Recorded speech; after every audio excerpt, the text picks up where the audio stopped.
On many issues, I've been attacked again and again.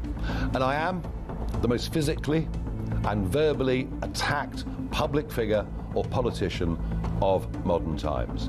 Yes, you will know of some of the incidents, milkshakes thrown in my face, placards bashed over my head. But let me promise you, you only know about a fraction of the number of times that I've been assaulted.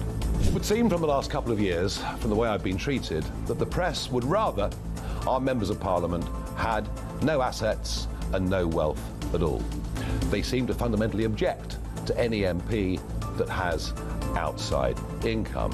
Indeed, they view those that have continuing business interests with severe scepticism.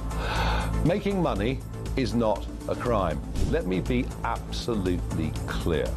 After the furore and the media pile-on, well, not just the media, the other political parties too, let me be absolutely clear. I have done nothing wrong. I have not broken the law in any way at all. I have not misused public money. And you know, for the first 2 years of being an MP, my personal MP expenses are zero. I thought about it hard, and I've decided today I will resign as a Member of Parliament for Clacton-on-Sea, thereby forcing a by-election, which should happen, I hope, in short order. No, I've decided that the people of Clacton should be the judges of my actions. This will be a people versus the establishment by-election. It's a chance to stick two fingers up to the entire establishment, to frankly tell them where to go. And that is why I will be putting my name forward to stand in this by-election. I will fight to win. I will fight to continue the political revolution that reform has started.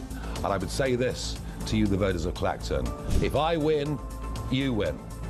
Because if I lose, they win. And we will never, with the two old parties, get the type of fundamental change that we need to fix broken Britain. Across the UK, on DAB+, on YouTube, on your mobile, and on your side. This is Talk.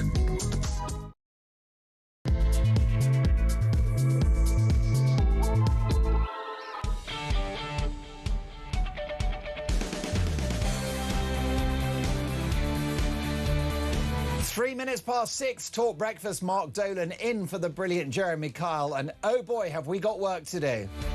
Breaking this morning: if I win, you win. It is the biggest stunt in British political history. But will Nigel Farage's great gamble pay off? With the other main parties not running a candidate, will a by-election victory in Clacton-on-Sea be legitimate? Now, the Reform UK leader frames this contest as the people versus the system. So will it work? Can Nigel Farage bring down the establishment? We're going to get reaction to this extraordinary political development from across the spectrum, including from the Deputy Leader of Reform UK. No, that's Richard Tice. Zia Yousef, Shadow Home Secretary, is live at 9. But what do you think? Our question this morning is a very simple one. Will Nigel Farage have the last laugh? My phone number is 0344 499 1000. Text the word talk in your message to 87222, or leave us a voice note, and as the saying goes, let's talk. Lovely to have your company. You can hear us on the radio, DAB+, in-app and online. You can also watch the show. Head to YouTube, search Talk, and up we pop. Front pages, The Times. Labour and Tories won't fight Farage's fake contest. Reform UK leader resigns as an MP to stand in a new by-election as he faces an investigation into gifts. Meanwhile, Prince Harry loses his case against the publisher of the Daily Mail. Front page of the Mail, feeling very, very bullish this morning in regard to the Duke of Sussex. This was nothing less than a conspiracy to destroy the Daily Mail. Vindicated In a 46-day High Court case costing over £50 million, 7 claimants, including Prince Harry, Baroness Lawrence and Elton John, accused the Mail of 57 counts of illegal information gathering. Over 40 of their journalists defended themselves in the witness box, and yesterday, in a landmark ruling, one of Britain's top judges rejected every single allegation. Is this a victory for the free press? And what happens to Prince Harry now? Daily Express, let the people be the judges of my actions, says Nigel Farage. The Reform UK leader triggers a shock by-election, but rival parties will not field candidates. The Guardian, Farage's £5 million gift reported over money laundering concerns. The Sun newspaper, crushing High Court defeat. Harry caned, there in reference to the Duke of Sussex. Daily Star, Prince, it's whitewash, hacked off. Harry, Elton and 5 others lose huge privacy case. And last but not least, the Daily Telegraph, Farage gamble turns to farce. Let's get reaction from a former Conservative special advisor and regular presenter here at Talk, Charlie Rowley. Good morning, Charlie. Good morning, Mark. Good to see you. Great to see you. Will Farage's gamble pay off? Well, that is the big question, I suppose, this morning. He's seized control of the narrative on the back of, questions about his finances, about money that he's taken from a crypto banker, this £5 million that wasn't going away in terms of the questions that were being asked. There were more allegations last weekend of some of the people that are around him, this George Cottrell character, and had Nigel received benefits in kind? Posh George. Posh George. Yeah, because you're Posh Charlie. and we've got a slight issue. You're Posh Charlie. You've not given me any money yet. Not yet. Oh, not yet. The morning's early. There's still time. There's still time. I'd like to come back. So you never know. There might be something in it for you. But all of these allegations have mounted up and caused questions for Nigel, to a point in which yesterday he obviously decided that enough was enough, having been hounded, as he put it, by the media, particularly Sky News, who he took to task. And he has decided actually to get back control of the narrative. He is going to give a speech, as he gave yesterday, declaring, I think, everything out in the open and saying, look, now it's up to the people of Clacton, my local constituency, not as in his local constituency, not mine, I don't live there, but this is him saying, in my local constituency, back me or sack me. And that's what he's done. Well, if you missed it, here is a portion of Nigel Farage's truly extraordinary and unexpected speech yesterday. I've thought about it hard, and I've decided today I will resign as a Member of Parliament for Clacton-on-Sea, thereby forcing a by-election, which would happen, I hope, in short order. No, I've decided that the people of Clacton should be the judges of my actions. This will be a people versus the establishment by-election. It's a chance to stick 2 fingers up to the entire establishment, to frankly tell them where to go. And that is why I will be putting my name forward to stand in this by-election. I will fight to win. I will fight to continue the political revolution that Reform has started. And I would say this to you, the voters of Clacton: if I win, you win. Because if I lose, they win, and we will never, with the 2 old parties, get the type of fundamental change that we need to fix broken Britain. Now, yesterday, Nigel Farage, the Reform UK leader, posted the following on X: I will make a statement on my future in public life at 2 p.m. That post has now reached 8.1 million people. It was a seismic political moment. What did you think was going to happen? Because many very experienced journalists and Fleet Street hacks thought he was about to resign.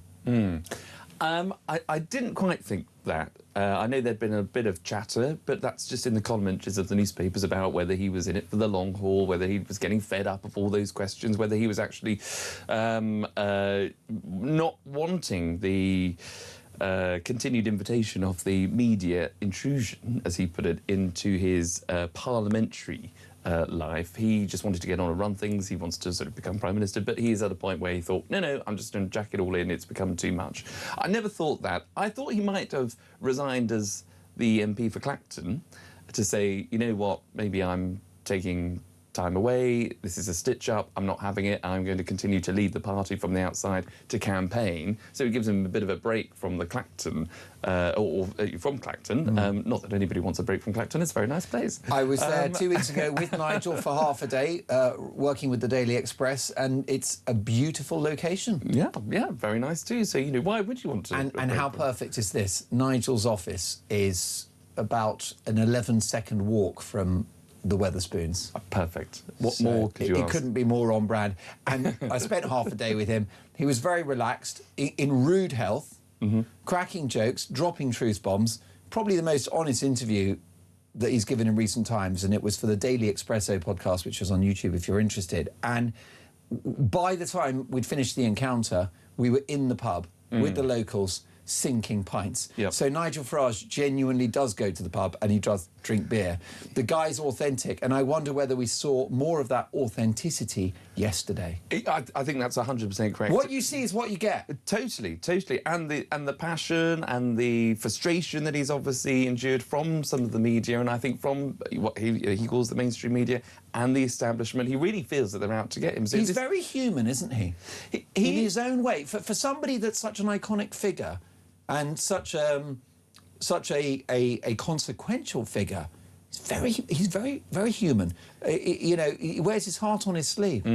Yeah, and all of that came out yesterday. As he said, he's lived through this for 30 years, from being an MEP to, quitting his job in the city to being in politics. He's sacrificed an awful lot, what he sees, for the benefit of the country, not just Brexit, but obviously fighting for different things in the UK, as he's now sort of doing by leading reforms. So he takes this personally, and I think it has now just got to a boiling point where he's thought, right, OK, this really is going to be about the people versus the establishment. And just taking back to the idea that his post got over 8 million, did you say? 8.1 million. 8.1 million. How many other people could achieve that? The Prime Minister couldn't achieve that. Precisely. Absolutely. So this really will be, I think, a wake-up call to people that still doubt reform, maybe, that still question whether they've got the support or the momentum. Because then what we'll see is, regardless of other candidates standing against him in the by-election, which most of the parties, as far as I can see, have said that they're not going to do that, nationally the polls might show that this is a good thing for reform, because they will row in behind Nigel. All of his supporters that might have not been active, let's say, politically active since the local elections, since they've come out to vote in May. That was only a month ago. But they might all be galvanised now. They might all be descending to Clacton to go and show their support for Nigel. So it could be a huge demonstration over the next... I mean, it will take 4 weeks to conclude a by-election, at least. That will be 4 weeks of Nigel continuing to set out his stall, continuing to talk up the policies that he wants to talk about, continuing to trash the mainstream media, continuing to target the establishment. He will have all of that focus, and I think he will galvanise support. And there's a vacuum there if candidates aren't standing against him. Most definitely. Well, you mentioned candidates not standing against him. Cliff in Berkshire has messaged the show. First text of the day. Good morning, Cliff. Good morning, Mark, and hello, Charlie. I'm pretty sure the other parties would field candidates if they thought they could win. Mark in Selby, Mark, play your cards right, and your posh friend Charlie may give you a tip. Well, I do take tips, actually. I take cash tips. And he's welcome to whip out a fiver or a tenner, and he can insert it somewhere very intimate, because I got bills to pay. I'm just, all I am, a bit like Tina Turner, a private dancer, but just on the radio and on the telly. Good morning, Mark. Chris in Cumbria here. I couldn't help but think yesterday when Starmer had the hypocrisy to say Farage was up to his neck in sleaze. Unlike him, up to his neck in designer glasses and suits paid for by Lord Ali. Brilliant text, Chris. And don't forget, tickets to the Arsenal. What an Arsenal. Love Cumbria, by the way. Aren't you lucky living in Cumbria, one of the most beautiful parts of the country? Mick says, good morning, Mark. Now that the High Court case against the Mail has concluded, Mr Neville Lawrence has been able to give his measured, sobering, honest side of the story as reported by that paper, instead of the self-serving activism that we'd been fed previously, apparently encouraged by Harry. Mick, thank you for that. We're going to talk about Prince Harry later. I'm delighted that the Mail have been vindicated. All the allegations against them thrown out by Justice Nicklin.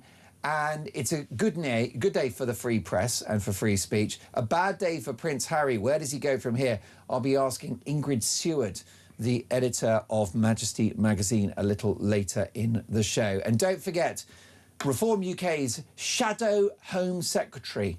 It's the flagship interview of the day at 9 a.m. here on Talk Breakfast. Zia Yousef, live at 9. And there's a simple question I'll be asking him, and it's my question to you at 15 minutes past 6 on a Wednesday morning. Will Nigel have the last laugh?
Across the UK, on DAB+, on YouTube, on your mobile, and on your side.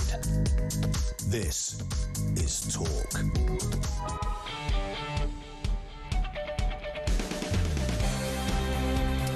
Talk Breakfast, 6:17. Mark Dolan with you in the absence of the brilliant Jeremy Kyle, who's back tomorrow. We've got a lot to get through today. Prince Harry loses his legal action against the Daily Mail. What are the implications for Harry financially and reputationally? And what about the Sussex brand?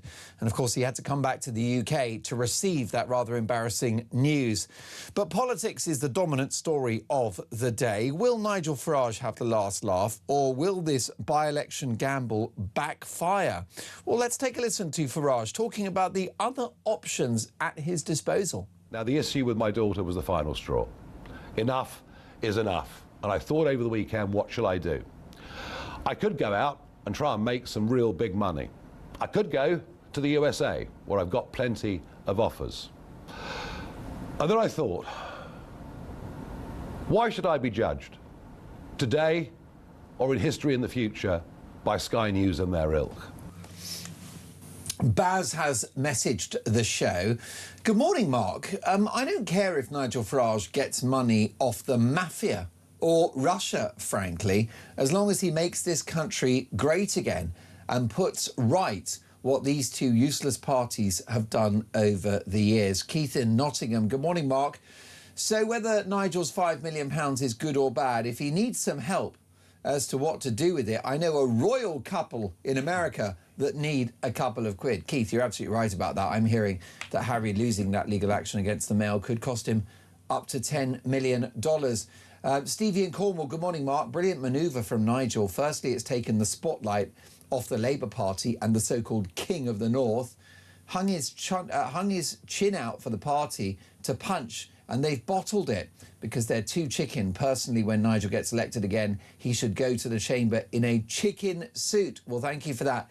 Live in the studio, former Conservative Special Advisor Charlie Rowley, and talk star as well. Charlie, let's take a look again at this message from Baz in West Brom. I don't care if Nigel gets money off the mafia or even Russia, frankly, as long as he makes this country great again.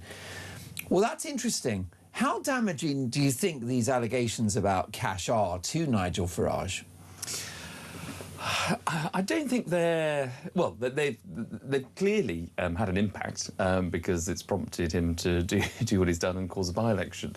But I think do the public care? Are the public down the pub talking about this 5 million? Are they talking about Christopher Harborne or Posh George? I think when things are going well in a country, this will give people something to talk about, and they want their, when things are going incredibly well, they want all their politicians to be whiter than white, and they want them to be, the most honest, priest going, as it were. But when things are so bad, when you feel like Britain is broken, people, I think, are more interested in fixing those problems rather than whether or not somebody has claimed £5 million. It's a huge sum of money. It's in British politics. There'll be people that really might be turned off by it. I think, but the majority of people will just think, right, it looks interesting. Who just gives somebody £5 million cash free or with no strings attached? That is odd. But, if he's got friends in high places, then that's OK, fine, to a certain extent. But we are in such a place as a nation that there are so many things that need fixing. And Nigel is the, anti-establishment candidate. He's the one that has come forward, who's led reform to sort of change and all of the things that we really tear our hair out, whether it's stopping the small boats, whether it's getting the economy moving in the right direction, cutting taxes, reforming welfare. Forming a coalition again of the country with, he's taking support from Labour and the Tories. No one has seen that since Boris Johnson. So he's very popular. And when there are so many problems, as I say, that popularity, I think, probably outweighs, because of what he's saying, outweighs some of the questions around finances. Well, Nigel Farage has framed this by-election as the people versus the establishment. I want to hear from the people this morning, because that's what talk is about. That is our DNA. It's all about your opinions. Our question this morning is a simple one. Will Nigel have the last laugh? Here's a voice note from Lee. Morning, Mark and Charlie. Lee here from Scarborough in his van, off to work, veteran. I think what they've done to Nigel is absolutely disgusting. Absolutely. I mean, the man got the money when he wasn't even an MP. What's it got to do with people? It's like somebody gave me a tenner. I mean, it's a bit different, but and me not turning around to wife and saying, oh, where you got that from? I'm telling you, it's a stitch-up, biggest stitch-up in political history for me, this. I've got to say, Nigel, I mean, the harassment he's had over the years and his security being not paid for, it's a bloody stitch-up. I'm absolutely fuming. Lee, thank you for that. I really appreciate you calling, because that comes from the heart. And I think you speak for many people who are much more worried about inflation, which could reach 6% by the end of the year. And I'm sorry, Rachel, it's not all because of the war in Iran. They're worried about school places, about rent, about mortgage rates, about the lack of availability of housing. They're worried about the boats, which continue to come thick and fast, up to 1,000 people a day, which is costing us billions. That's what people are worried about, not Nigel Farage's bank account. But let's take another clip, if we can, from Farage's speech yesterday in regard to whether the press would rather that MPs had no assets at all. It would seem from the last couple of years, from the way I've been treated, that the press would rather our members of Parliament had no assets and no wealth at all. They seem to fundamentally object to any MP that has outside income. Indeed, they view those that have continuing business interests with severe scepticism. Making money is not a crime. Wait a minute, though, Charlie Rowley, because making money, business interests, that's not how you could describe the hard-born cash. That was a £5 million gift. Do you not think that Nigel Farage is being a little duplicitous there by sort of framing it that, look, I'm a successful entrepreneur, I've made money? Well, no, you've been given money by a rich man. It's not the same thing. Yeah, and you know, I think also, you know, in relation to, you know, how many properties he's got, you know, 4 or 5, or whether he rents some others or whatever. He's got more houses than Phil Spencer off of location. He's got more houses than Kirsty Allsop with her floral dresses. Exactly. So he's, I think he's getting himself. I think he's trying to paint a very clear picture about the kind of people that should be in politics. These are people who should be wealth creators, people that have experienced life in business, people that have got connections internationally that can bring investment into the UK. He's trying to put a good spin on it. But it's not necessarily, I don't think there's a problem. Of course there isn't a problem with people doing well and earning a lot of money and having a lot of assets and being in business and being successful. But it's about the declaration of it. I think that's just because that's the nuts and bolts of it. Whatever he received, whether it was £5 million from a crypto banker in Thailand, whether it is having all the properties and all the assets and all the wealth that he's accumulated over time through other business interests, or whatever he's got, I don't think people really worry about that. I think the Parliamentary Standards Committee and other MPs from opposition parties, as you'd expect, just want that to be declared. And this is where we have this grey area where he's saying, I received all of this, and I made all this wealth, and I received that £5 million before I became an MP. Now, was it 12 months before he became an MP where you should be declaring as much as you can? It probably was. But he was saying, his view is, and he's saying he's done nothing wrong, is that was a personal gift. Which you don't have to declare. Which you don't have to. Principle. On principle. But the Parliamentary Standards Committee and the handbooks that they give you and all the rest of it, and the assumption when you become an MP is that you should declare, even if you're unsure whether it's personal or whether it has been for other work, and for other, like when he was a presenter himself and still presents a show, he was getting a huge social media following. He had a few, it was reported in the Sunday Times article that a few people were paid to help him do better on social media, to get his social media figures up.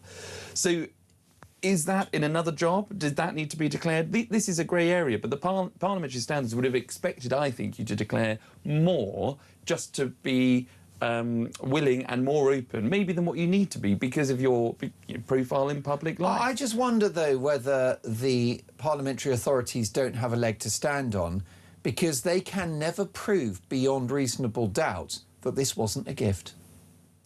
How can they prove it? Well, they can't. Unless they have developed the power of mind reading, Charlie Rowley. But it would be interpretation. It would be inference. And inference is the word that did for Prince Harry yesterday in the High Court. Because Mr. Justice Nicklin said, all of your claims against the Daily Mail are inference, not fact. Yep. And if that is all that's concluded, so if it is the case that the Parliamentary Standards Authority just simply how can't it be? Well, if they just conclude that it's Nigel's word against theirs. He said it was a gift. But it could be a gift, but it's just whether... It was a gift! Well, it was a gift, but should it have been declared, yes or no? That's the question. You're not supposed to declare gifts. You don't have to. Well, 12 months before you become an MP, I think you're supposed to declare... Well, the parliamentary authorities will ask you to declare as much as you feel as you should, and some. Anything that it relates to your political activities. And that's why it's a... they can't prove... It's not a grey area! It's a gift. It was a gift! But that's what Parliament will Rowley's struggling. Can someone get him a coffee, please? I know it's early. That's what Parliament will expect. They will just expect you to declare as much as you possibly yeah, but this is all so woolly. And this is the problem with the authorities. And that's why Farage is right to frame this as being weaponised and politicised against him. If he says it was a gift, it was a gift. There's no reasonable way they can prove that that's not true. But they're... I know it's unusual. I'll grant you 5 million. It's not exactly a box of roses, is it? Do you remember roses? I do remember Whatever roses. happened to roses? They got overtaken by celebrations, didn't they? No, I'm still a big fan of the roses. Yeah. Are you more roses than celebrations? I like a strawberry cream, yes. And then there's the Cadbury's Heroes. But we got to... Can I ask you to stay focused? Because this is a grown-up media show. Yeah. Zia Yousef, who has some job at Reform UK, is live at 9 on this programme. But look, I'm obviously having some fun with you here. But, I mean, Nigel, you know, it is very much his word against the authorities. In some ways now, he's created this narrative that it's me versus the system. So even if he is punished, he'll actually use that to his own advantage. Totally. He'll be the martyr, won't he? Look, it's the same sort of tactic as Boris Johnson proroguing Parliament early, trying to get the Brexit deal through, then proroguing Parliament and saying, look, Parliament is blocked. Right. It's all the anti-establishment parties, all the anti-Brexiteers. So now we've got to go to a general election, and he won a stonking majority, Boris Johnson. So it's a similar tactic. I mean, if I was advising Nigel, if I knew it, I would probably say, look, you can probably only do this once. And I think there comes a point where, OK, you can enjoy the ride now, you can enjoy the campaigning, that's where you're on the front foot, where you can get all your message out over the next 4 weeks or more during that campaign. But I would now just declare absolutely everything, any gifts, even if personal, even if it goes back Why should you? I think because he has now opened, I think, the door, rightly so, to saying, I'm successful, I've been very wealthy, I've made a lot of money. I haven't made as much money as I could because I left the city to go into politics as an MEP. So I've lost money, but I've earned money. But that's all, and you can see everything here now, even things that I shouldn't be declaring. I'm just dumping it all out there, and then everyone can sort of... So he doesn't have this because it is tiring. This will be tiring. So you actually, looking back on it, you think that actually what Nigel should have done is taken a slightly more pragmatic view when he became an MP and thought, well, look, it was a gift from Christopher Harborne, but I might as well just be super upfront and declare it anyway. And it's a little bit like being very straight with the tax man. Yes. Because it's better that way round. Is that kind of how you're sort of characterising this one? I think so. I think now we've got to a point where Nigel has made such a big If he had his statement time, do you think he would have declared time again? Do you think he would have declared it? No, probably not, because I think he's very firm in what he believes, which is that he's done nothing wrong. It was a gift. It's not for Parliament to decide, and it wasn't for Parliament to look at, because it's his personal finances, and it was given to him when he wasn't an MP. That's his position, and it's a very clear one, and it's not one that I'd... argue with. I completely understand it, and I'm sympathetic to it. But I just think that there is... that could be 100% true, and I'm sure that it is, don't get me wrong. But when you go into Parliament, when you're in public life, you're not just leading a campaign organisation, you're not a CEO of a company anymore, you are a democratically elected MP where there are rules, where there are procedures, where there is more intrusion into your life, because you are a public figure that will have to be held to the same bar and standards as every other MP. And even if you don't declare things, you see MPs having to apologise all the time for not declaring even the smallest of gifts or benefits in kind. So I think it's better now that he's had this big conversation with the public to declare everything, get everything out, go over and above. He'll win the by-election, I'm sure of it. I'm sure I can say that before the actual election is actually moved. There are no real other candidates, so it would be pretty extraordinary if he didn't win it. It's not going to stop us declaring you the political Nostradamus if he does win. But it also prevents a second by-election. This is the problem that we've got, because the Standards Committee, I don't think, will drop this. Well, I'm really glad you mentioned that, and I think that's another win for Farage, because he's called this by-election effectively by resigning. If he's then done over by the Privileges Committee and the parliamentary authorities, and then they force a second by-election, he will frame that as how absurd the system is. He will just say, look, this is crazy. I've just won a by-election and they're making me fight another one. This is how the establishment operates. So he'll weaponise that too. They can't win. You can't win with Nigel Farage. It's like negotiating with the Iranians, you know what I mean? It's just, it's non-stop bear traps. Well, it is. Because it's all noise, and that's what he thrives on. Well, it is all noise, and for now, And what makes it so fascinating is that you've got the Prime Minister attempting to come out yesterday to say that, Nigel's up to his neck in sleaze. Hello, the Prime Minister's having to resign because of scandal within his own party, appointing Pina Banson and all the other benefits that he received in kind that he didn't declare that you listed earlier on. The idea that other parties aren't putting up candidates when they were very happy to put up candidates in Makerfield, which I argued they shouldn't have done. I thought that should have been a clear run between Reform and the Labour Party, because that was a stitch-up as well. People are criticising Nigel for making this a whole song and dance and a farce about Nigel. Hello, Labour had to parachute in Andy Burnham, that wasn't even MP. Andy Burnham, right, self-styled King of the North, is worried about democracy, with this. Andy Burnham, that's like a fox worrying about the welfare of hens, isn't it, in the hen house? Yes. Make it make sense. We've got a great text from James. This show, let me tell you, is not an echo chamber. And if you disagree with me, I don't just allow it, I love it. James says, sorry, Mark, you are incorrect. We are concerned about where our politicians get their money from. I'm always suspicious of anyone who wants to be the Prime Minister and that makes the rules for the rest of us. And I want to know who's in the background, who is potentially greasing the wheels of power. So yes, I do want all MPs to be scrutinised to a much higher level than a normal person. This by-election is nothing but a pointless stunt, says James. James, thank you for that. We do welcome all opinions. In fact, we love it. I want to make an apology because I only mentioned, in terms of these lovely confectionery treats that you will give someone as a thank you, you have the roses, you have celebrations, and you have Cadbury's Heroes. Of course, I forgot Quality Street, who are in many ways, maybe they're the boss. Yes, the green triangles. Isn't it? Truffles, yeah. And the hazel and caramel. Let me know your preferred confectionery treat. The Quality Street, the roses, Cadbury's Heroes and celebrations. Forget about Makerfield and Clacton-on-Sea. That's the real debate this morning. But folks, I want to ask you whether this move by Farage is going to backfire. Will Nigel have the last laugh? I'll be taking your calls later, 0344 499 1000. We know you're busy, so drop us a text in the meantime or drop us a voice note, which is exactly what Mandy has done.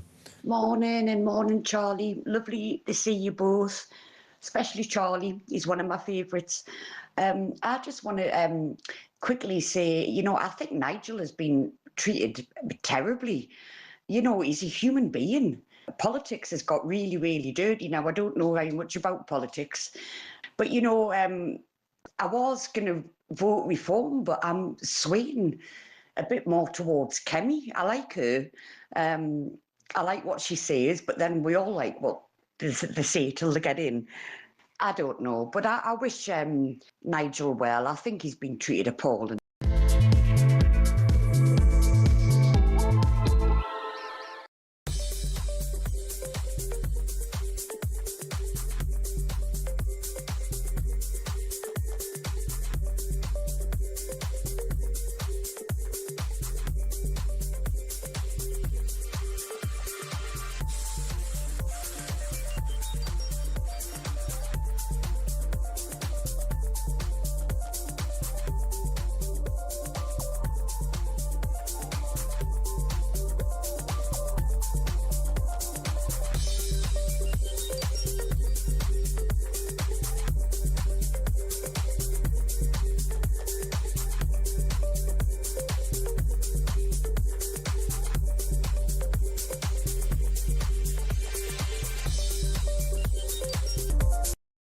Across the UK, on DAB+, on YouTube, on your mobile, and on your side.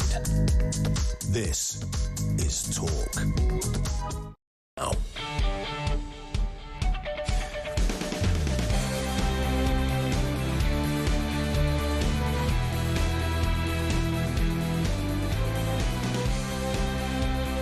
Well, top of the morning, it is Talk Breakfast, 6:39. Mark Dolan in for the brilliant Jeremy Kyle, and Reform UK's Shadow Home Secretary Zia Yousef is live on this show at 9 a.m. You won't want to miss it. Live in the studio, former Conservative Special Advisor and talk star Charlie Rowley. So many messages coming in.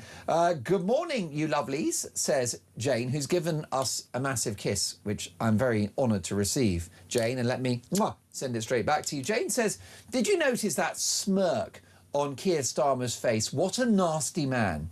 I do hope Nigel wins. Going after his daughter is a disgrace. How that man gets through his life daily is a feat in itself. Jane, thank you for that. Ray in Huntingdon has messaged the show. Good morning, Mark. Good morning, Charlie. I think the other parties have shown their true colours by not standing in Clacton. It shows they do not want Clacton's residents' votes. This, albeit a small opportunity, may be the only chance they have to get rid of Nigel. They keep saying how bad he is and how much damage he's going to do to the country, yet will not take the opportunity. Charlie, what do you make of the likes of Labour, the Tories and the Lib Dems not running in this by-election? Well, I think it is I do think it's a mistake, probably. I mean, I think they should have put up candidates. If they're going to put candidates up in Makerfield and try and create the argument that, you know, every person should have the opportunity to vote for that political party, then they should do it in Clacton. But I can understand why they feel that this is Nigel taking matters into his own hands. He's causing this by-election. He's causing what they would see as a huge distraction from the actual questions that he's got to answer about those finances and about the gifts that he has received and the investigation that the Standards Committee are looking into. So he's got to answer those questions. Until he does, they're not going to be dancing to his tune. I totally understand that. But the reality is, I think there might not be a second by-election. You know, if he does actually put everything out there, win the by-election comfortably, now that he hasn't got any opponents, I think it would be perfectly reasonable for the Standards Committee to come back to say, right, we think that Nigel should have declared everything. He didn't, but he has declared it now and stood in a by-election and been returned, so it would be unwise to have a second by-election. So, well, I agree. I mean, I think it is a masterstroke from Farage because it's going to embarrass the authorities if they then have to provoke yet another by-election. So he has created a landmine or a political bear trap for them. The authorities, notwithstanding his guilt or otherwise, will be reluctant to provoke yet another by-election. So he's already won in a sense politically. I think so, and he's now got this, as I say, this 6-week period. You know, whenever the by-election great platform, a great platform. Endless hustings speeches, completely unopposed. Exactly, and this is why I think it's not just about Clacton. It's going to be the Nigel show. Well, it will be, exactly, and that will just be a free hit that the other parties, I don't think, will be able to. If they're not standing, well, then they can't complain. 6 weeks of non-stop publicity. Yeah, and that's why I think they should have at least put up other candidates to try and fight that. Is it an insult to the people of Clacton-on-Sea, who I spent time with 2 weeks ago? Very, very decent people, patriotic people who work hard, alarm clock Brits. Is it an insult to them that the other parties are not participating?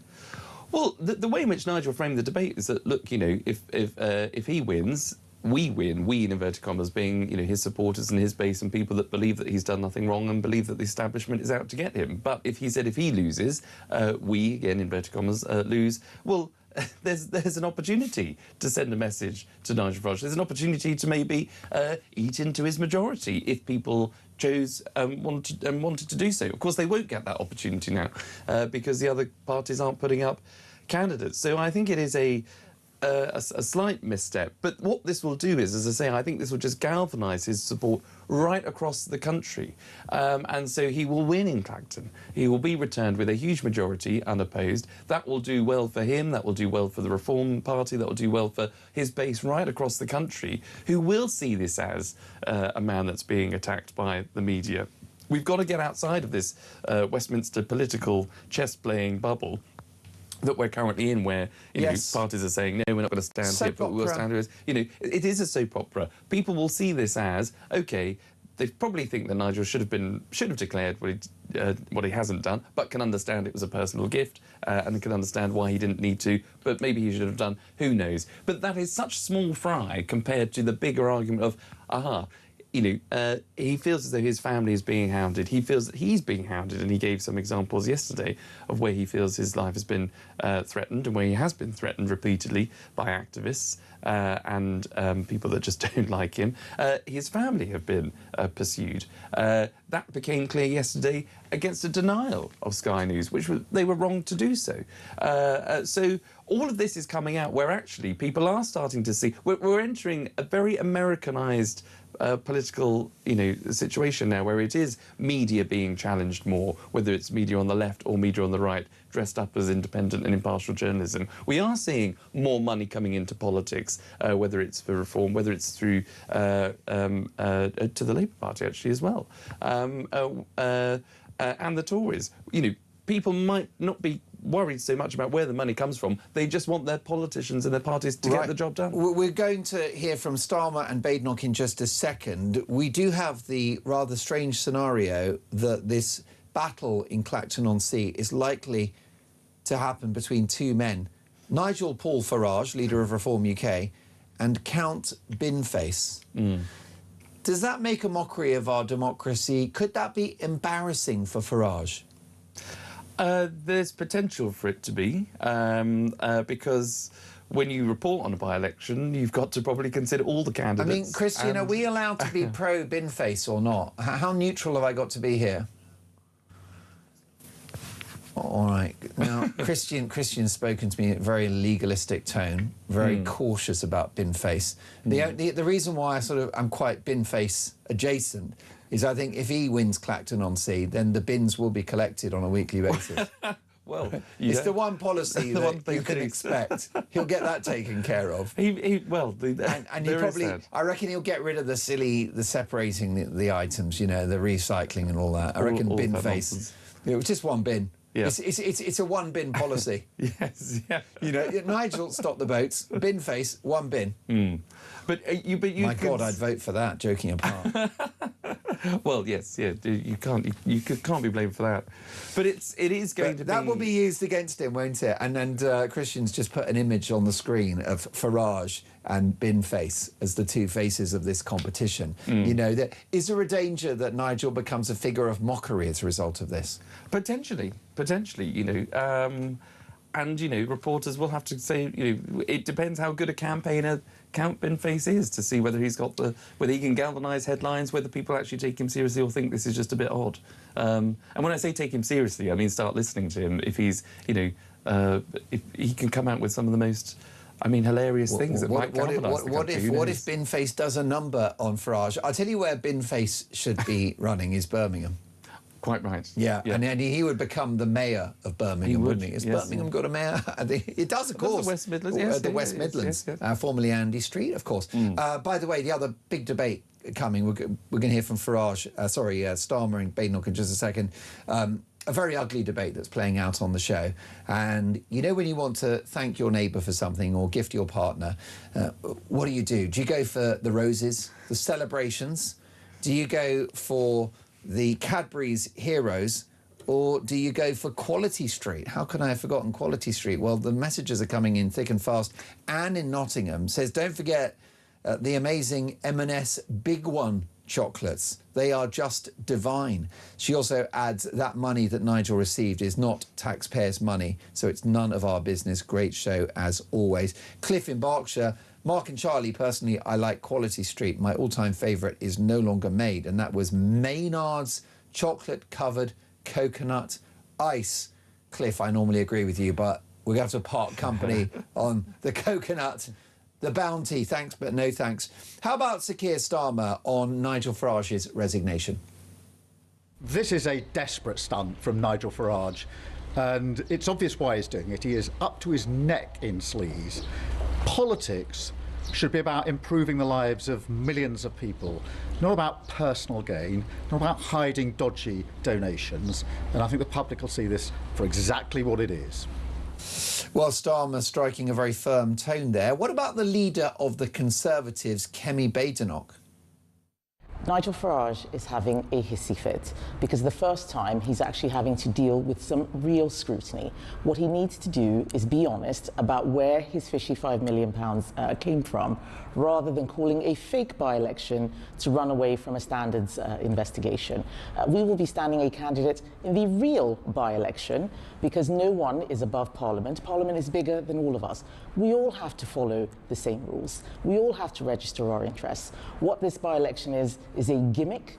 This is him wanting to make everything about himself rather than his offer to the country at a time when we have a defence crisis, a retiring Prime Minister, so much change and turbulence. Conservative Party is the only party that's actually focused on the issues that matter to people.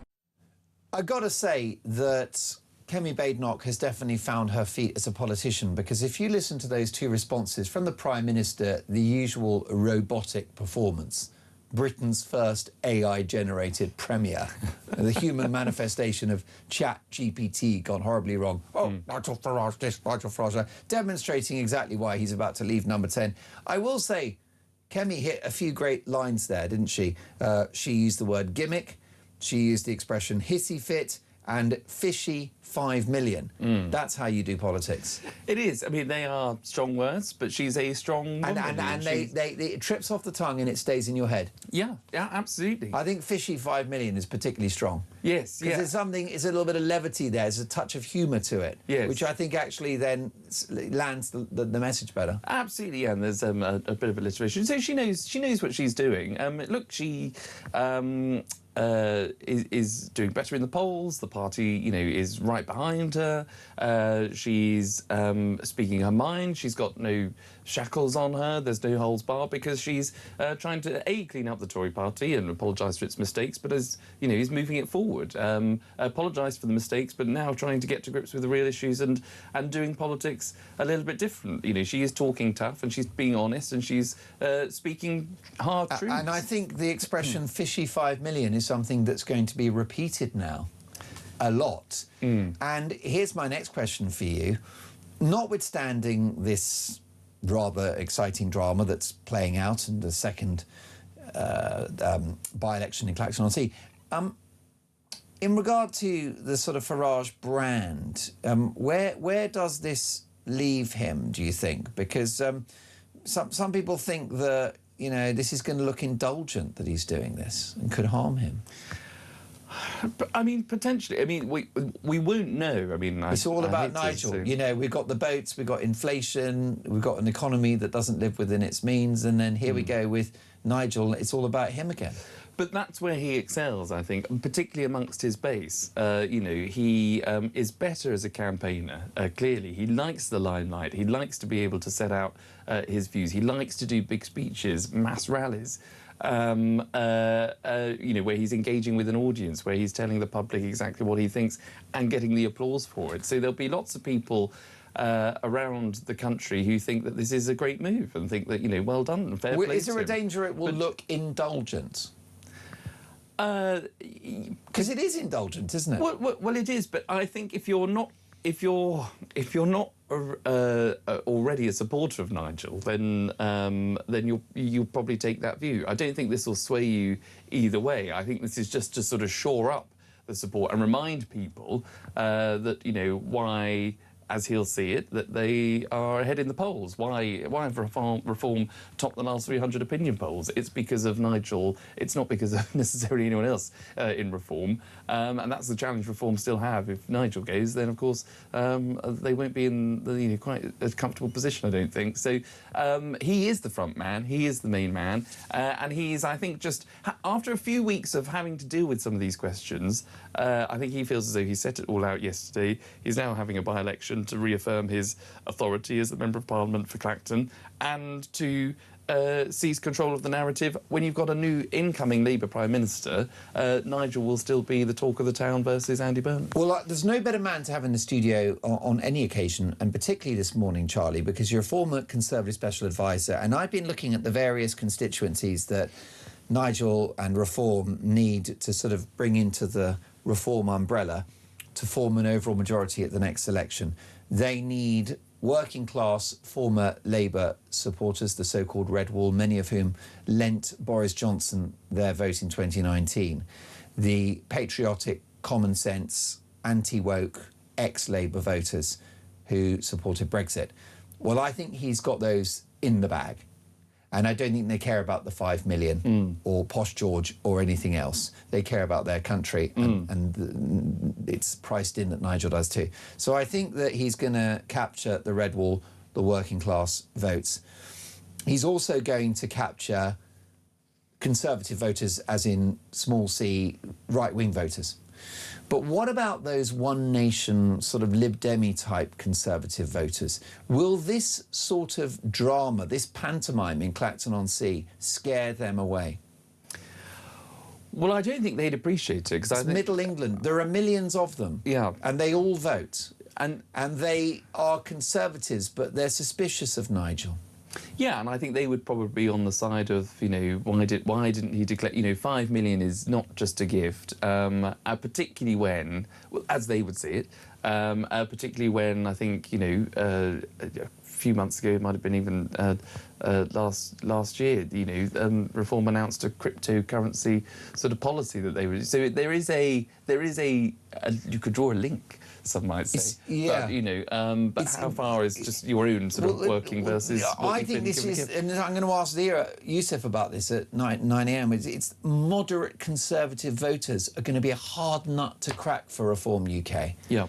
I think if they capture that group, they're home and hosed. But I think they might look at yesterday and just think, well, this is a pantomime. Yes, yeah. But those voters also might think and recognise that, OK, there are so many things that are broken in this country that need to be fixed. Actually, OK, we might not like Nigel, we might not be his go-to base, but at least he's actually sort of, you know, checking the system, he's actually testing the system. So would it be a bit like the old school Republicans who voted for Trump in 2024, thinking, look, this is not really our guy, but if the alternative is Kamala, and where do I sign? And that will be the choice, I think. Well, as currently things stand, that will be the choice at the next election. Is it a leader of a party that can test Parliament to the point of you know, to try and reset it, to make it work for the people of this country, that's taken on the media, that's taken on the establishment, that's won, in his view, versus the same old Labour Party with higher taxes, higher borrowing, higher spending and higher debt? That will be the choice at the next election. So whether you don't like Nigel, you can't fault him for all the things that he's done in public life. You might just hold your nose and vote for him rather than anything else. I like this from Frank in Bingley in West Yorkshire. Good morning, Mark and Charlie. The establishment think that a Clacton by-election is a farce, so much so that they want an inquiry so they can force a by-election in Clacton. Work that one out. Brilliant. What an excellent point. Keep those messages coming. Here's a voice note on the very subject of Nigel Farage. Morning, Mark. Morning, Charlie. Charlie and George on their way to work again to pay that £40 billion welfare bill. Off we go. Regarding Nigel Farage and the £5 million, if it's £5 million or a pair of glasses or a new suit or a dress for your wife, all politicians are guilty of backhanders. Whether it's a backhander of £5 million or a backhander for a dress for your wife or glasses, like I say. It's all right if they do it, but if Nigel does it, it's front page news. Go on, Nigel, go for your by-election. Show these people what we're all about. Unfortunately, the press seem to choose and elect who runs our country the last couple of years, and that's why we're in the mess we're in.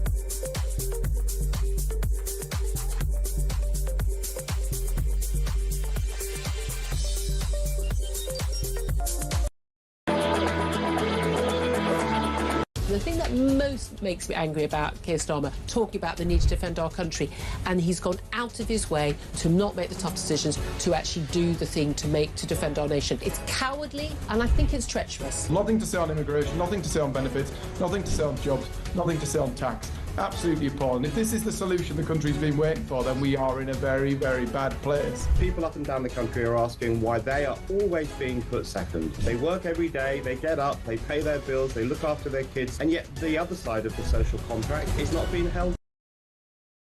Across the UK, on DAB+, on YouTube, on your mobile, and on your side.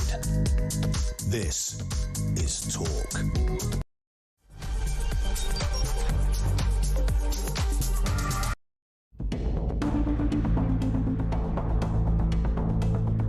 For over 20 years now, I have been subject to constant demonisation by the press.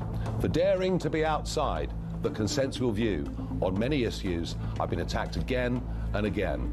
And I am the most physically and verbally attacked public figure or politician of modern times. Yes, you will know of some of the incidents: milkshakes thrown in my face, placards bashed over my head. But let me promise you, you only know about a fraction of the number of times that I've been assaulted. It would seem from the last couple of years, from the way I've been treated, that the press would rather our members of Parliament had no assets and no wealth at all. They seem to fundamentally object to any MP that has outside income. Indeed, they view those that have continuing business interests with severe scepticism. Making money is not a crime. Let me be absolutely clear. After the furore and the media pile-on, well, not just the media, the other political parties too, let me be absolutely clear. I have done nothing wrong. I have not broken the law in any way at all. I have not misused public money. And you know, for the first 2 years of being an MP, my personal MP expenses are zero. I thought about it hard, and I've decided today I will resign as a Member of Parliament for Clacton-on-Sea, thereby forcing a by-election, which would happen, I hope, in short order. No, I've decided that the people of Clacton should be the judges of my actions. This will be a people versus the establishment by-election. It's a chance to stick two fingers up to the entire establishment, to frankly tell them where to go. And that is why I will be putting my name forward to stand in this by-election. I will fight to win. I will fight to continue the political revolution that reform has started. And I would say this to you, the voters of Clacton: if I win, you win. Because if I lose, they win, and we will never, with the two old parties, get the type of fundamental change that we need to fix broken Britain. Across the UK, on DAB+, on YouTube, on your mobile, and on your side. This is Talk.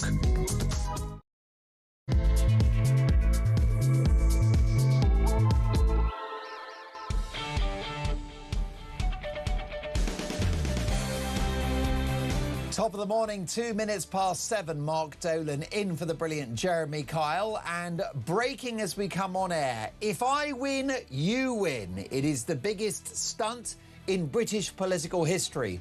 But will Nigel Farage's great gamble pay off? With the other main parties not running a candidate, will a by-election victory in Clacton-on-Sea be legitimate? I'll be asking Reform UK's Shadow Home Secretary Zia Yousef at 9 a.m. Meanwhile, the Reform leader frames this contest as the people versus the system. So will it work? Well, we'll be hearing from voices across the political spectrum. Can Nigel Farage bring down the establishment? It's all about your opinions. My phone number is 0344 499 1000. Text the word talk and your message to 87222. And we know you're busy on a Wednesday morning. If so, leave us a voice note and let's talk.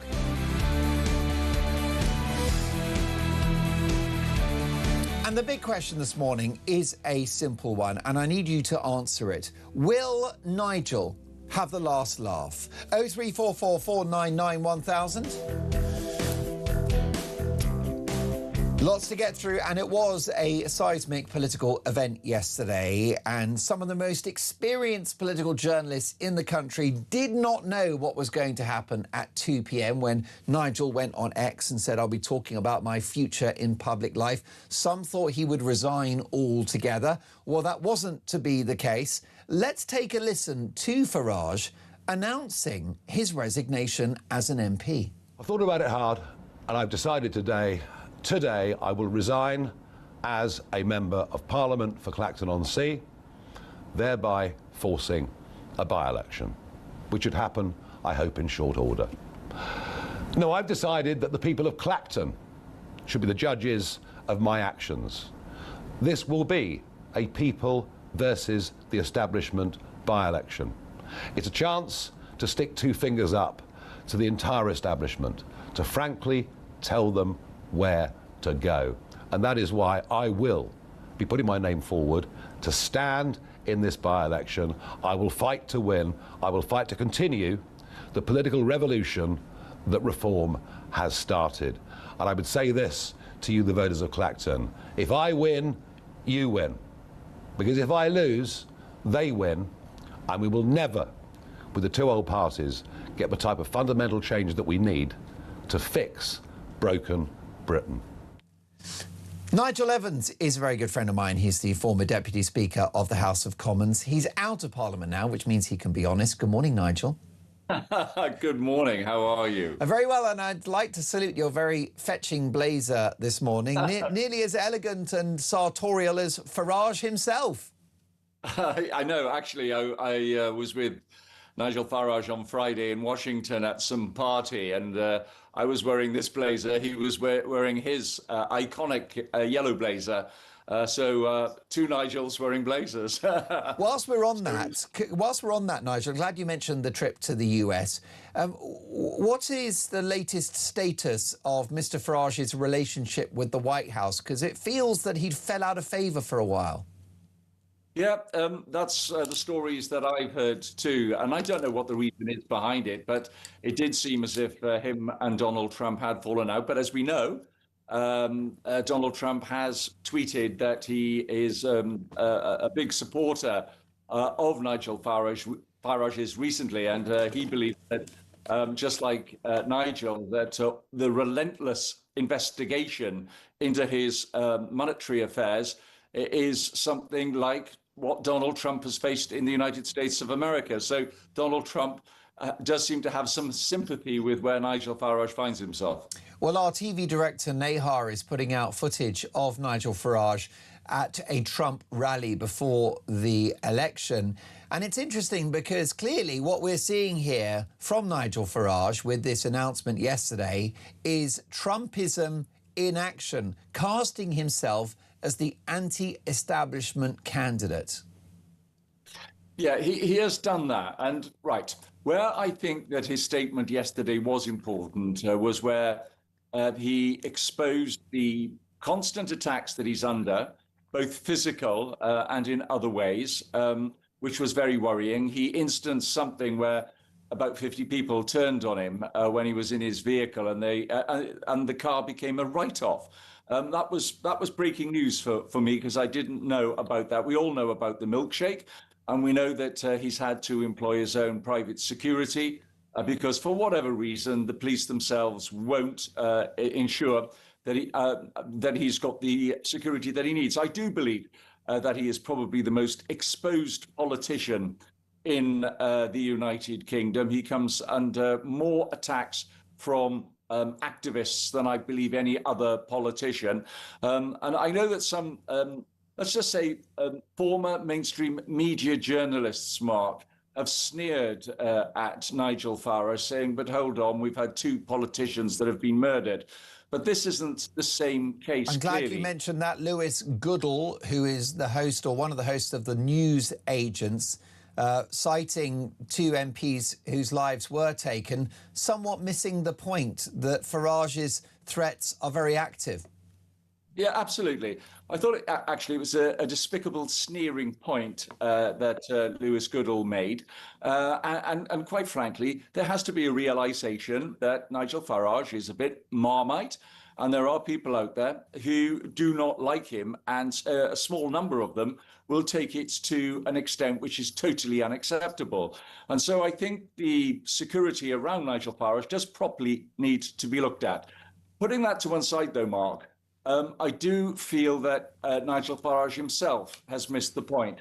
The reality is that he has been given a substantial donation by this crypto guy. I look at his name up, Chris Harborne. I don't know anything about this man other than he's a very, very rich person. And he's given a £5 million personal donation to Nigel Farage. And then there's another chap called George Cottrell, who himself has donated sufficient funds to provide staff for Nigel and an accommodation not far from Buckingham Palace. Now, the rules of the House of Commons have changed since I was there. And it means that anybody who is elected in 2024 has to look at the 12 months prior to them being elected and look at any donations above the figure of £300, and they then need to register that. And if Nigel had only done that, and in my own view, right, and I'm a layman, it's now being looked at by the commissioner, then I think that had he just made the registration, there wouldn't be the fuss that there currently is. Now, if Nigel thinks that by holding this by-election, which, as you know, all the major parties are now not going to take part in, is going to stop that investigation, well, the answer is it may pause it for the period of the by-election. But as we saw with Boris Johnson, when Boris Johnson resigned as a member of parliament, the investigation into him continued. And then they reported a week after he had resigned as a member of parliament. So the investigation cannot properly be stopped. And I think that it is something that we should now wait for the commissioner to do his investigation and work out whether Nigel Farage should have registered those amounts of money or not. I mean, and that's something I think is quite legitimate. And I also believe where Nigel has got it wrong is to say that anybody, like any journalist asking legitimate questions about the £5 million, this is a substantial sum of money, don't forget. I think that journalists should have a right to ask questions about that £5 million, just as journalists should have a right to ask about Angela Rayner's property portfolio and whether she should have paid tax on the second home that she had. I think it's absolutely right that journalists should ask about Louise Haigh and the missing telephone, about Tulip Siddiq. There's a new member of the Scottish Parliament from the Green Party, Mark, I don't know if you know, but he was claiming poverty the other day, and journalists found out that he owns a £250,000 property in India. In India, correct. Yeah. So all of these questions are legitimate, and Andy Burnham himself now, when he was just mayor of Manchester, I don't think the scrutiny that he got there is anything like the scrutiny he's just about to face. And he himself has been asked questions about some property in Dolphin Square when he was a member of parliament, where he received some money, which instead of giving it back to the authorities, which he may have been able to do, he decided to buy another property with it. You know, these are all legitimate questions that people like Andy Burnham now has to answer. So what I would say to Nigel is that I think he has misjudged the situation, calling this by-election and then contesting it himself. It's not going to really prove anything too much. I know he is fairly popular in Clacton, and the fact that none of the major parties, I think Count Binface is the only candidate who is not going to be standing against him. So, you know, in those circumstances, I would expect Nigel Farage to win. But it's not, the questions aren't going to go away, Mark. It's as simple as that. No, most definitely. So you've spent time with Farage. Briefly, if you can, Nigel. Did he look rattled, and did he say anything to you about whether he did make a mistake not declaring the 5 million? Do you think if he had his time again, he would? Well, I did ask him. I said, it's a bit relentless, isn't it, Nigel? And he said, well, yeah, you're taking several blows to the body. After a while, it's going to hurt. But I think the thing that that really has triggered his anger is the Sky News team turning up outside his daughter's home. And I think that is something that he feels to be completely wrong, as he said in his statement yesterday, that he's never used his daughter in any of his campaigning. And so she is outside of politics. And is it fair for any journalists to start knocking on her door or start to intimidate her? No, absolutely. I think that is completely wrong. But I do believe that journalists have a legitimate right to ask Nigel about his affairs. Yeah, on Friday, he did look a bit tired, I've got to say. I wasn't expecting the announcement that did come, but I think it was the intimidation of his daughter and the hounding of his daughter that has now pushed him over the top. Well, I thought it was a very interesting encounter with Sky News on his return to the United Kingdom, having visited America for their 250th anniversary celebrations. He looked exhausted, and he was quite firm with that journalist, and I thought it could have been potentially a Richard Nixon moment for him. Nixon, famously in the US presidential election in the 1960s, appeared on TV with a 5 o'clock shadow, and a fresh-faced JFK came across better. And this clearly is an effort by Nigel Farage to get away from this story and to seize the narrative. Well, you mentioned his anger about the behaviour and actions of Sky News, who he claims have harassed his daughter. Let's take a listen to Robert Jenrick, who's the Shadow Chancellor, versus Adam Bolton on Sky News. Take a listen. I think it's perfectly legitimate for journalists to make inquiries.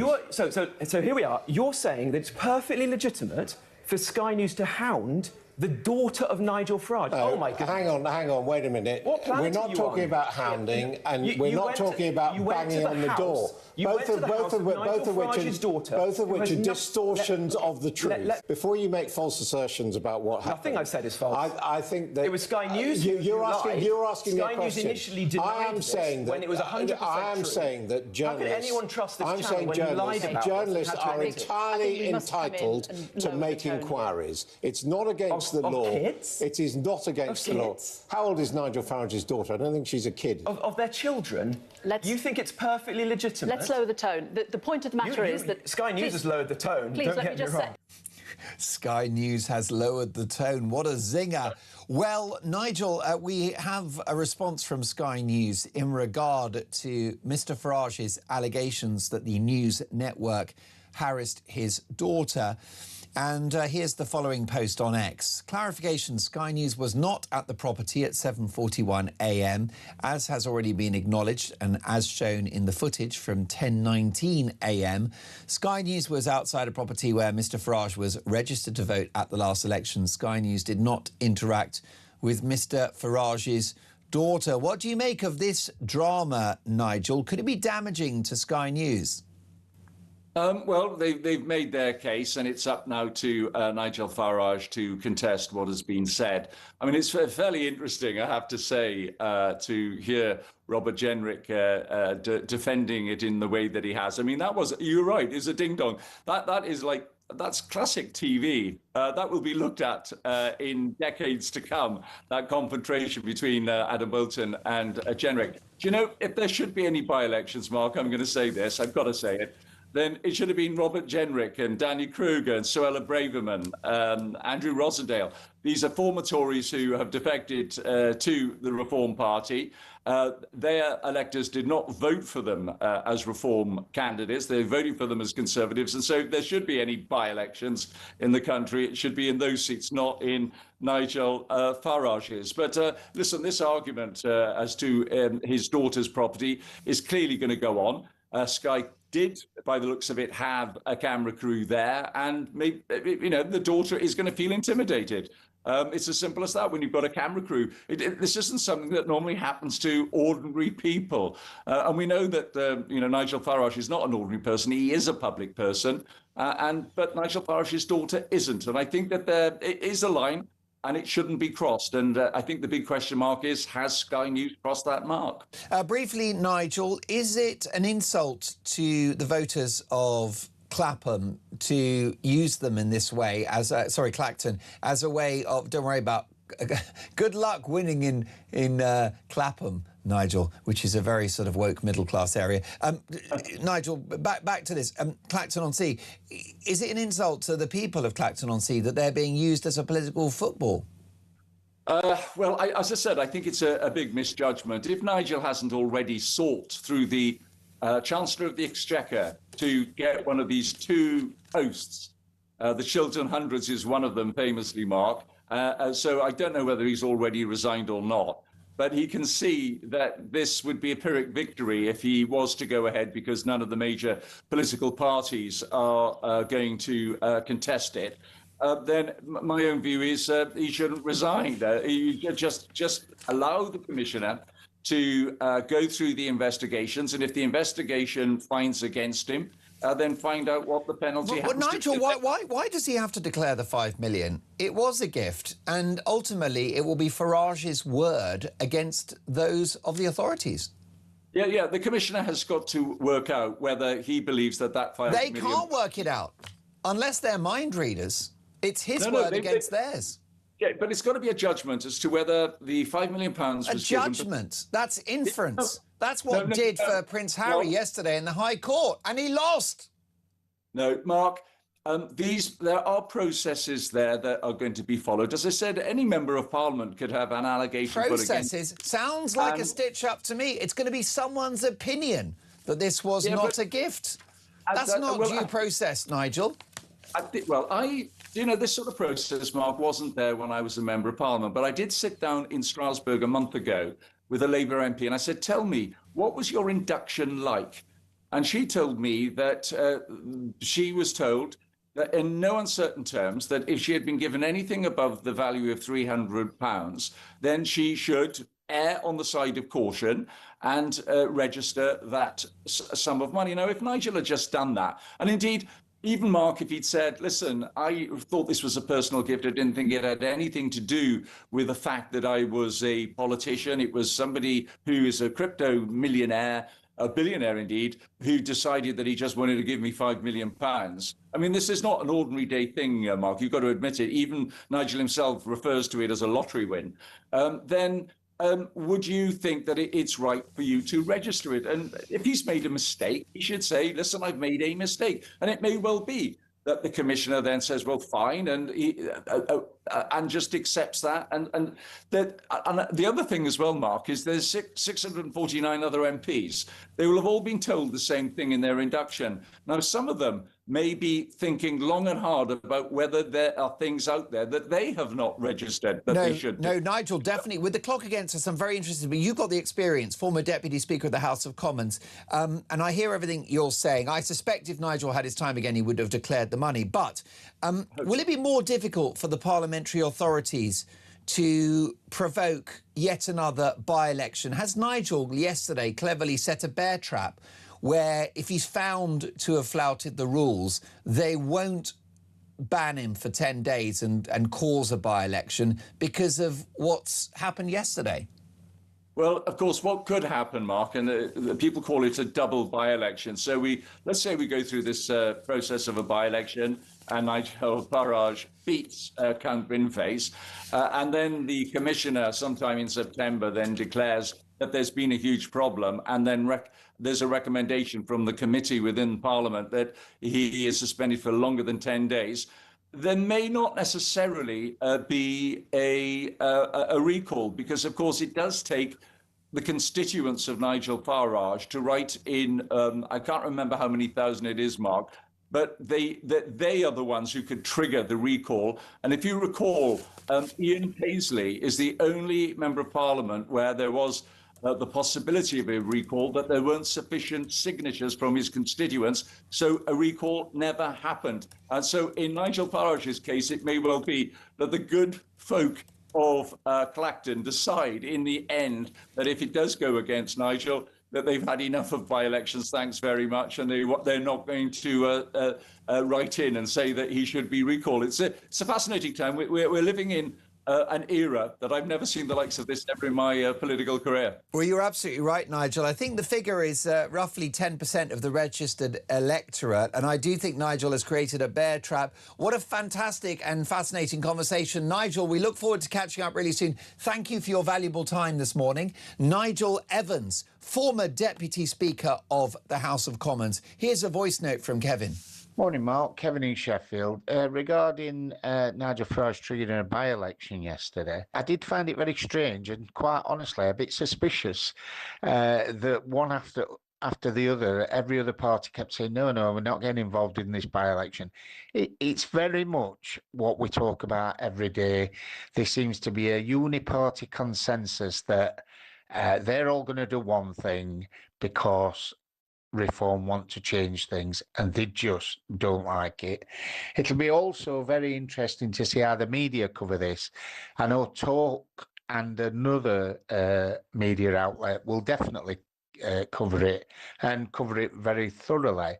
But I'm getting the impression that a lot of the mainstream media are just going to brush over this as though it's not happening at all.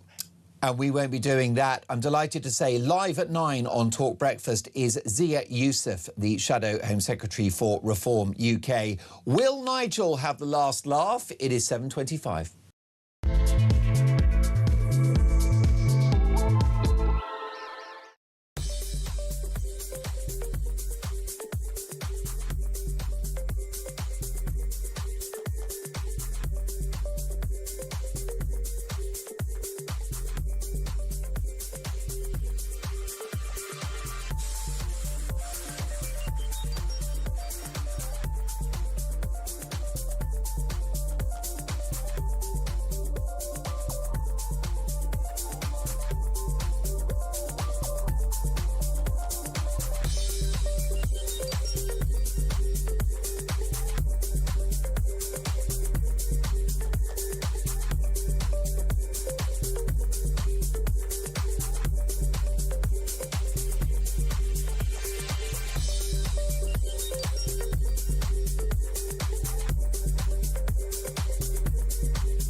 Crown is fake. We've got some breaking news that has just come in. talkSPORT have announced a brand new partnership in a developing story. We hear they've created So Good Lager right in time for football's big summer. Just in, we're hearing that So Good Lager will be pouring pints across all O'Neill's pubs and some of the best sports pubs across the UK. With the big kickoff just around the corner, you can find out where to get your hands on a fresh pint of So Good Lager at talksport.com/lager.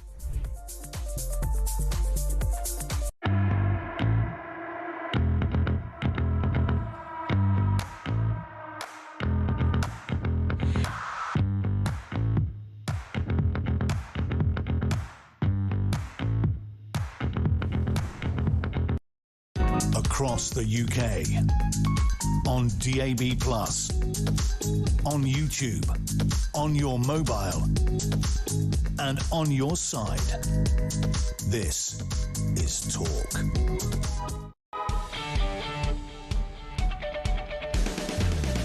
7:27, this is Talk Breakfast. Mark Dolan in for the brilliant Jeremy Kyle, who returns tomorrow. Zia Yousef live on the show at 9 a.m. this morning. In just an hour and a half's time, you won't want to miss it. Zia Yousef live at 9. And I'll be asking him, will Nigel have the last laugh? Well, you've responded on the texts. Helen says, good morning, Mark. Farage is the last laugh. a pathetic man. Proof of his guilt, if you ask me. Other parties will stand against him if something comes up in the investigation that they've said this.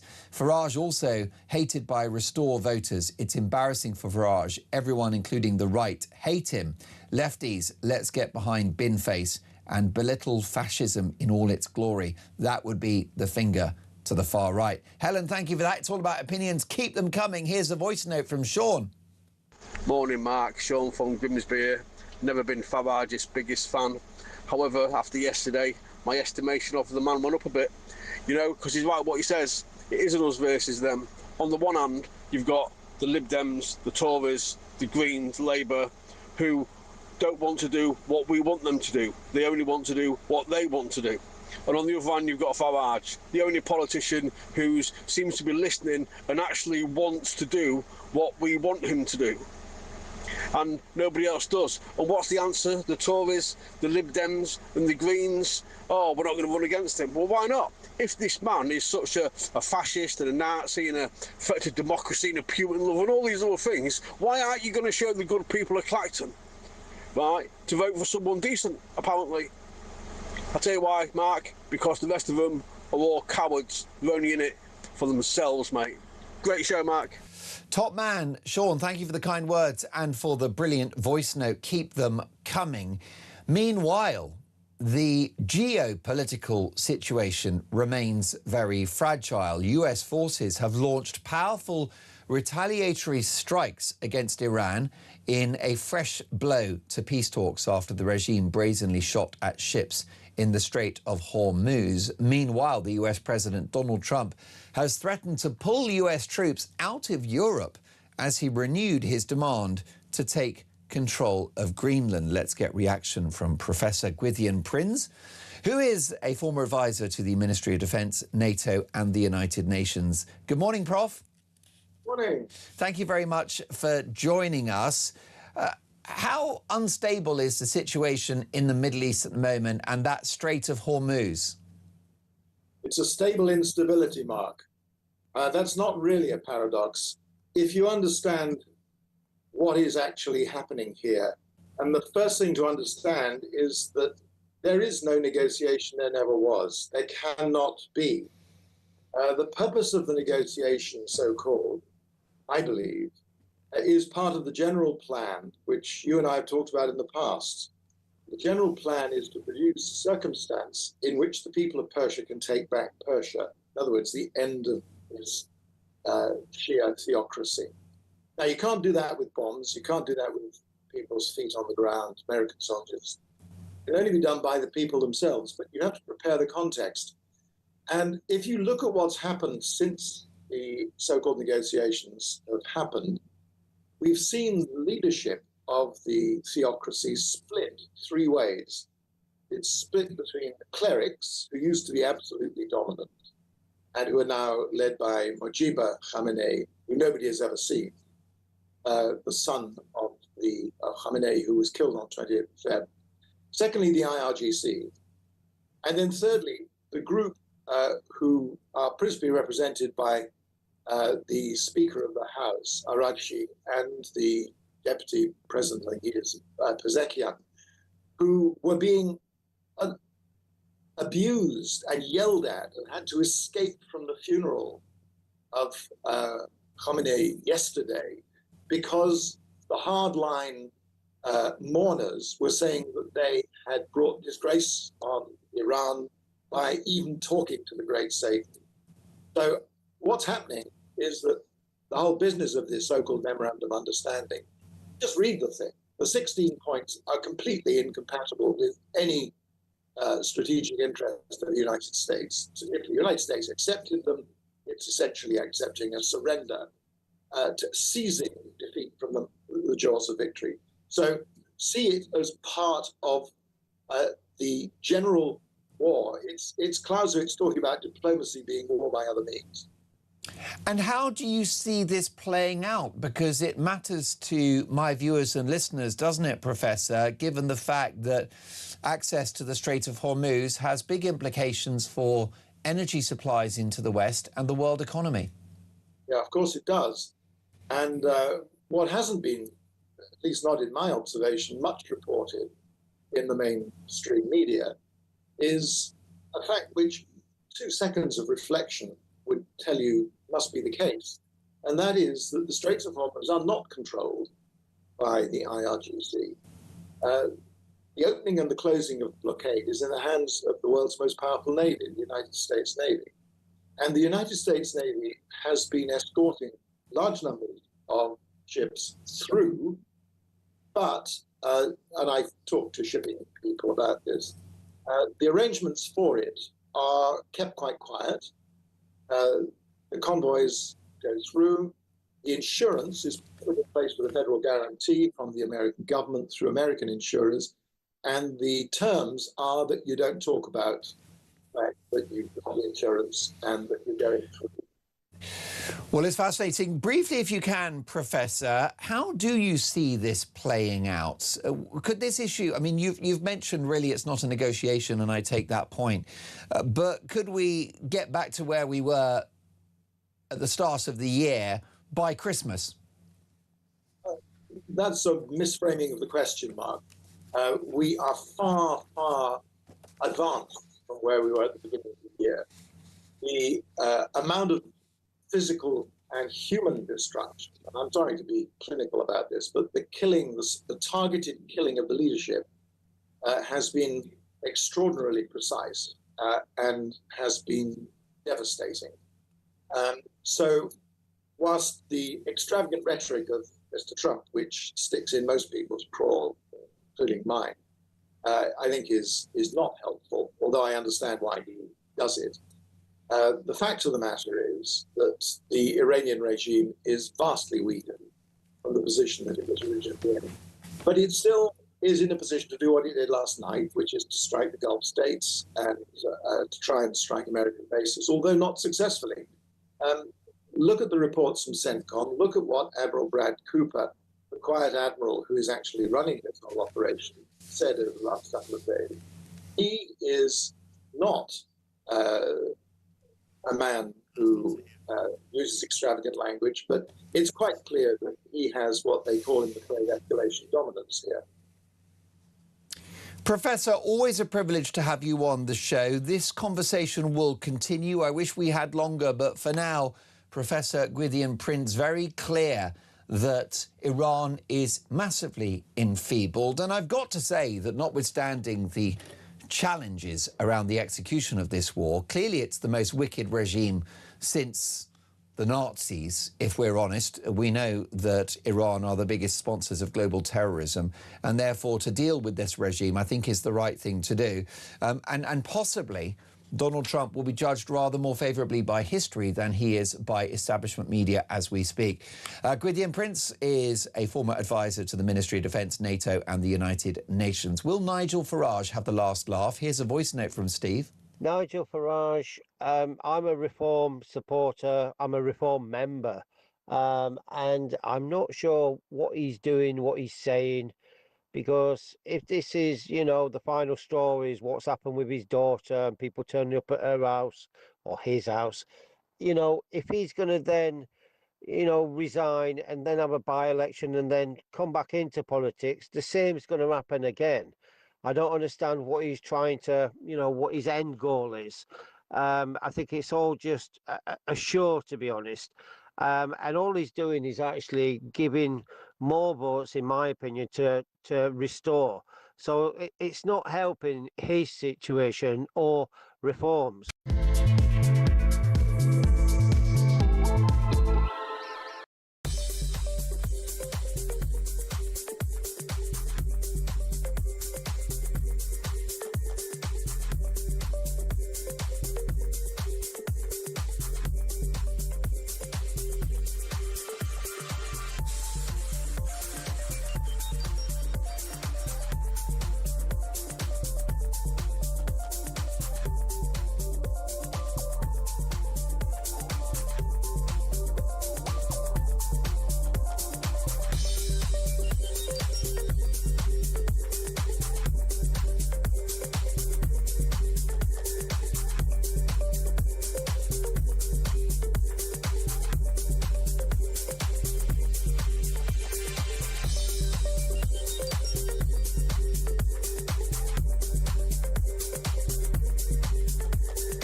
across the UK. On DAB+, on YouTube, on your mobile, and on your side. This is Talk.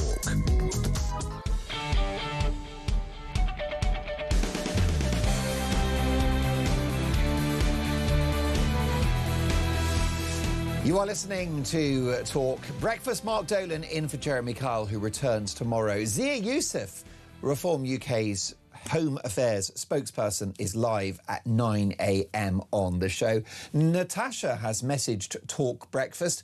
Hi, Mark. If we're going to discuss whether Nigel Farage is using the people of Clacton for his own ends, what about Burnham and the people of Makerfield? Funny, not much fuss by the establishment about that one. Natasha, thank you for that. Keep your opinions coming. We're joined now by Michael Crick, author of One Party After Another, The Disruptive Life of Nigel Farage. Michael Crick, of course, is also a TV news legend. Good morning, Michael. Good morning. It's been too long. Brilliant to have you back on the show. Did you see this coming yesterday when Nigel announced on X that he was going to talk about his future in public life? Did you anticipate this outcome? No, I thought possibly he was actually going to give up public life, because there's been a lot of talk about that recently. He's not looked well. Some people have been saying he's ill, and he's clearly fed up with things, and he's fed up with all this questioning about the Harborne donation, now the questioning about Posh George's George Cotton gifts in kind, and he's fed up with the way in which he's been outflanked on the right by Rupert Lowe and the Restore Party, who are doing extremely well. Now, this by-election is completely bogus. If he'd allowed the parliamentary commissioner to carry on with his investigation, he either would have been acquitted, or he would have been found guilty of breaching parliamentary rules. And if that had been considered serious enough, and then it probably would have led to a by-election anyway. Instead of which, we've got a by-election where Farage is up against Count Binface and the monster raving loony party, because all the serious parties have opted out. But actually, what's more serious than that this week is that we've seen the new snarling, aggressive, bullying side of Nigel Farage that many people in UKIP, his old party, and in his Reform Party have regularly seen at close hands. The people that have been purged by Farage over the years. To the general public, and indeed to me largely, Farage comes across as a friendly, self-deprecating, good for a joke, good company, good for a pint.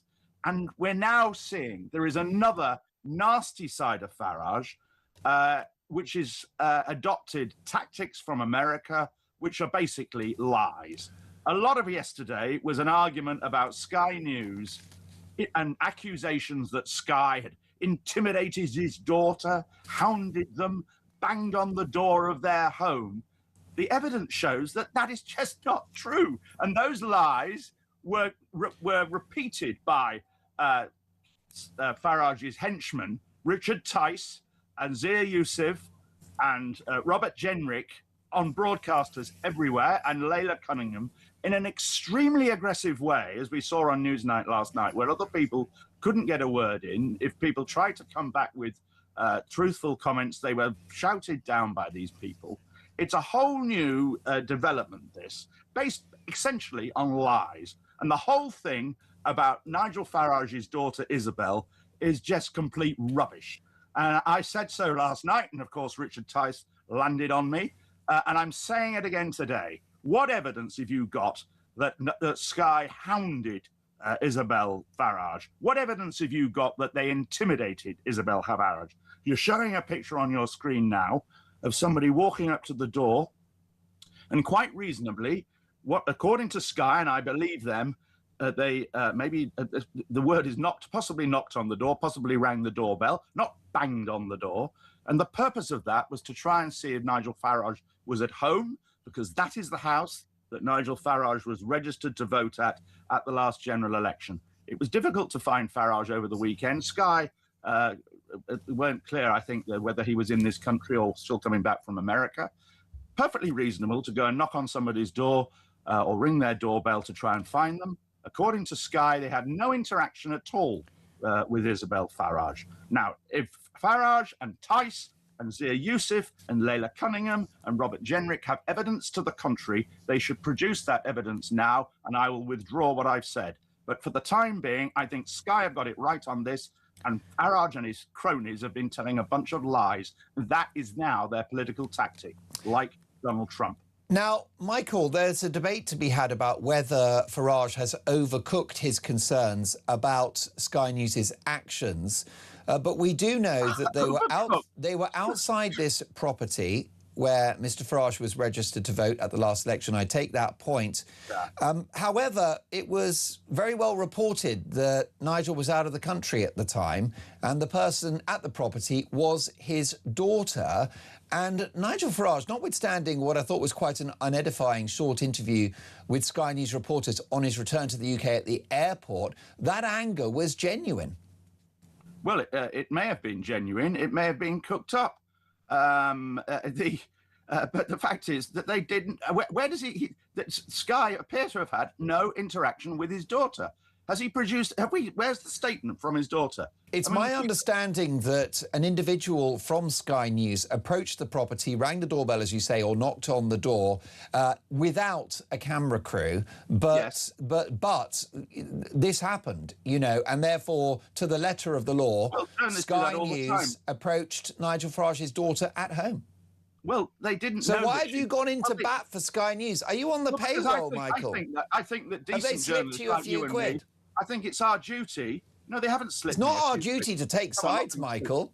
I ought to think a journalist of your calibre should reserve judgment until you have all the facts. It's our duty to look at the evidence, right? We don't have all of the evidence. Where is the evidence, Mark, that Sky intimidated Isabelle Farage? Where's the evidence? Come on, show it me. That is something that I've raised a question mark about. I've said that Nigel may have overcooked the alleged harassment. Right. And I agree with you. I agree with you about Jenrick and others. Spare me the pearl clutching. I understand. And journalists like yourself, and you're the best at what you do, will doorstop people. It is journalistic procedure.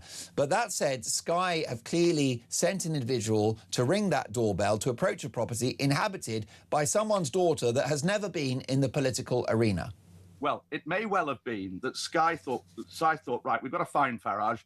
Difficult to find him at the moment. He has all these. Did they not know he was in the United States as a British news gathering organisation? There may have been a misunderstanding, but hang on, Mark. A misunderstanding? What was the damage here, Mark? Somebody rings on a doorbell. They talk to somebody else who was not Farage's daughter. We don't know who it is. Perhaps it's her boyfriend or somebody staying there or whatever, and then they go away, right? What is the harm there? This is something you will have done as a journalist. I've certainly done as many times as a journalist. It is a perfectly reasonable thing to do. Instead of which, it has been boosted into this idea that been boosted into this allegation that Sky intimidated Isabelle Farage. Well, there is no evidence of that, Michael. Why doesn't Isabelle Farage come out with a statement? It's not, and people keep talking about this poor woman who you keep name checking. I'd rather not. It's suddenly become this public figure, which proves Nigel's point. I'm a celebrity. Get me out of here. She's not a shrinking violet. And she's 20 years old, by the way. She is an adult. She isn't a child, as some people have been saying.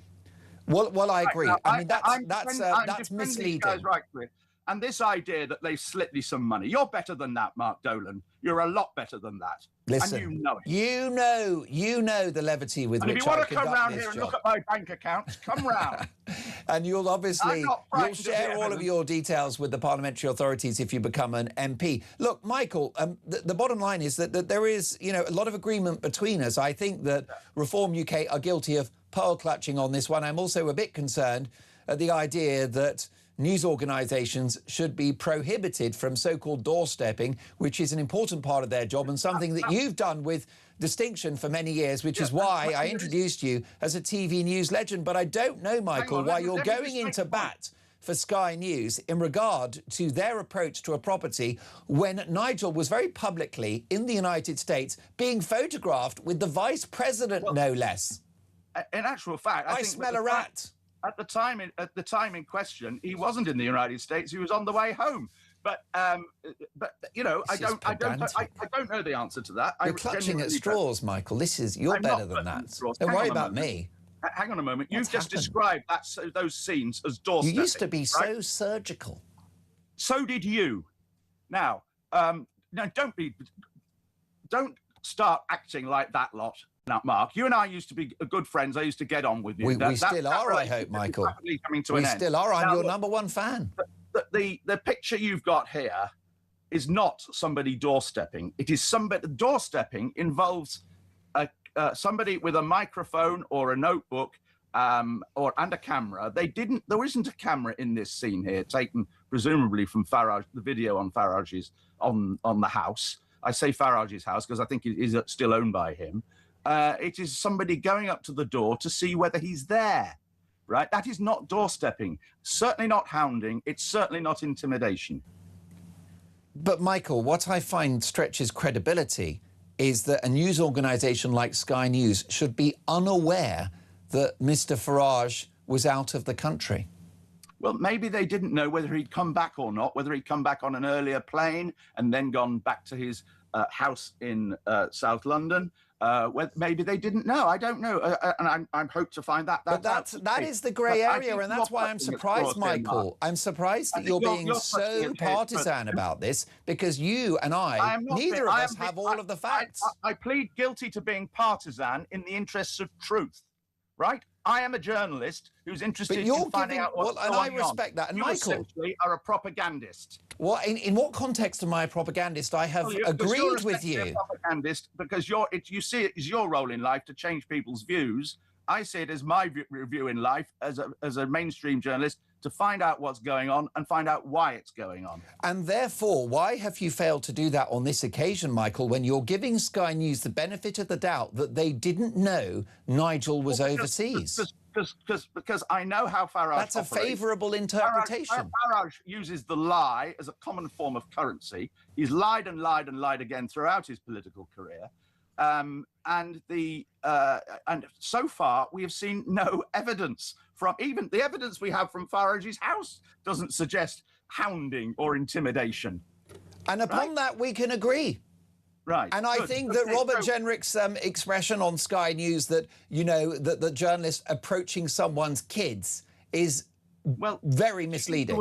Using the word kids implies that they're under 18. Well, it's dishonest. It's dishonest. Yeah, Isabelle Farage will be 21 this You're October. Obsessed with Isabelle Farage. Do we have to keep name-checking this lady? She's not a public figure. No, but Isabelle this, Isabelle that. Well, you know, it was actually Nigel Farage himself who told me what her name was many years ago, because I said my daughter was introduced him to my daughter, who's also called Isabelle, and I think this was on camera, and he said, oh, I've got a girl called Isabelle as well. And that was when they were both about 10.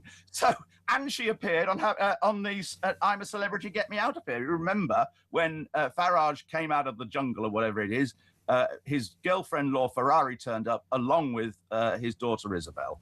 Now, Michael, you and I don't need to fall out because you are the embodiment of journalism and you've been such an agent of truth for your whole career. And it's quite amazing. Some of the public figures that you've held to account across the political spectrum, you are the nemesis of anyone that's hypocritical, dishonest, devious or otherwise. What do you make, before we let you go, Michael, this is a massive stunt on the part of Nigel Farage. Will it backfire? What do you make of the politics of this? Well, I mean, why would anybody go to the Clacton by-election? You know, no doubt everybody will go there once and have a laugh at Farage and Count Binface and the raving loony party, and no doubt there'll be a few individuals trying to get a bit of publicity for themselves. When David Davis did this 16 years ago in Holton, Price and Howden, there were 26 candidates, and the parties, most of the main parties boycotted that by-election, and among the people boycotting that by-election was UKIP, then led by Nigel Farage. So it'll fizzle out. There'll be nothing there, and some people will feel obliged to go and report it. But it'll be a two-day wonder. And frankly, there actually is rather more important news around today, because if he gets re-elected, which he will, there's quite a strong likelihood there'll be a second by-election later this year, and that will be the important by-election. Well, there is one clear fact, which is that Michael Crick is a TV news legend. Michael, such a treat to have you on the show. Thank you for the heated discussion. And it was very informative. And I think there's a landing ground here whereby, yes, Reform have made essentially hay with this story. But on the other hand, I'm not sure that Sky are necessarily guilty of some egregious assault on the privacy of Nigel Farage's daughter. But what do you think? 03444991000. Michael Crick, author of One Party After Another, The Disruptive Life of Nigel Farage. You see, that's what this show is about. It's all about opinions. And as a host here on Talk, I don't just welcome people that disagree with me. I love it. Speaking of which, Joe Twyman is the founder of Delta Poll, and he's going to crunch the numbers. Good morning, Joe. Good morning, Mark. Do I need to get over to William Hill or Paddy Power and put my bet on Nigel Paul Farage winning the Clacton-on-Sea by-election? Well, you'd be welcome to, but I don't think the odds you would get would be particularly favourable. It certainly looks, for this by-election, like Nigel Farage will not face any serious challenge, unless you count Binface, and so that means that he's pretty much certain to romp home and will presumably increase his majority substantially. But it's not about, of course, this by-election. It's about a future by-election that could take place or other circumstances surrounding it more nationally. Well, Joe, what's going to happen is Mr. Farage is going to enjoy a huge public platform for several weeks in the course of this campaign. He'll have no rivals, no other candidates apart from Binface, and he is going to capitalise on that. I'm not sure the public platform will be that huge, though, given that it will take place over the summer, when traditionally we have less news going around. So yes, he may get some notice there. But the fact that there is no contest, no real contest, the fact that there are no opponents, that means that I just don't think this will be a big news story that will be covered very much. Not because of any animosity towards Nigel Farage from the media, but simply because it's not particularly interesting that this is now happening. It could be at the same time that that his public and personal circumstances are put up to more scrutiny because of the situation. But even that, I think, is unlikely to be changed now because of the fact that he's running. Well, yes. Do you think what's happened in the last 24 hours could change the national picture, Joe? Well, that, of course, is the really interesting question. What happens in Clacton is less important. The circumstances of a by-election are always weird and unusual, and this is particularly weird and unusual. But the impact that it has on the national picture is key here. The short answer is that each of these individual events, whether it's the by-elections, whether it's the recent revelations that were in the Sunday Times, whether it's the questions over donations, individually, each of these is a talking point. It is not a turning point for either Nigel Farage or for Reform nationally. But the cumulative effect that these have could inform voters and mean that they make up their mind when it comes to questions like, can they trust Nigel Farage? Is he the right person for the country? Does he make the best decisions? Those questions are answered by the cumulative effect of these things, and it may be that we see a negative impact. Alternatively, however, it may simply be that people have already made up their mind about Nigel Farage. Around 2/3 of people have an unfavourable view of him, around a quarter have a favourable view. But it's maybe that those people just don't change their minds because this is simply more of what they would expect. Joe, lovely to have you on the show. Have an excellent Wednesday. We'll speak soon. Joe Twyman, founder of Delta Poll. What do you think about this, folks? Your reaction to this extraordinary gamble on the part of Nigel Farage. Will it work? Will it backfire? Our question this morning is a very simple one. Will Nigel have the last laugh? I'll be asking Zia Yousef, the Shadow Home Secretary, at 9 a.m. Lots to come. This is Talk Breakfast.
Welcome to Down the Local, the show that goes from pub to pub across the country, speaking to the punters about the subjects driving us all nuts at the moment.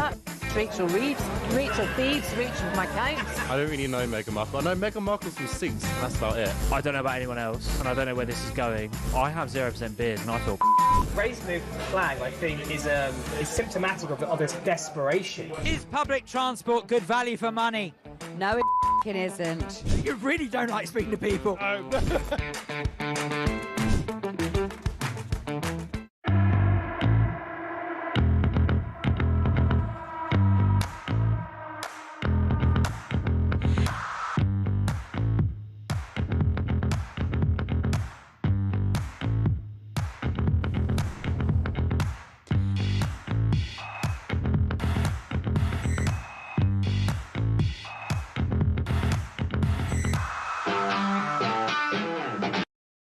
Across the UK, on DAB+, on YouTube, on your mobile, and on your side.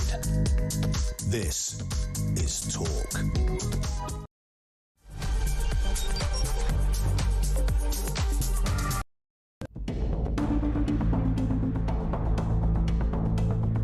For over 20 years now, I have been subject to constant demonisation by the press. For daring to be outside the consensual view on many issues, I've been attacked again and again. And I am the most physically and verbally attacked public figure or politician of modern times. Yes, you will know of some of the incidents, milkshakes thrown in my face, placards bashed over my head, but let me promise you, you only know about a fraction of the number of times that I've been assaulted. It would seem from the last couple of years, from the way I've been treated, that the press would rather our members of Parliament had no assets and no wealth at all. They seem to fundamentally object to any MP that has outside income. Indeed, they view those that have continuing business interests with severe scepticism. Making money is not a crime. Let me be absolutely clear. After the furore and the media pile-on, well, not just the media, the other political parties too, let me be absolutely clear. I have done nothing wrong. I have not broken the law in any way at all. I have not misused public money. And you know, for the first 2 years of being an MP, my personal MP expenses are zero.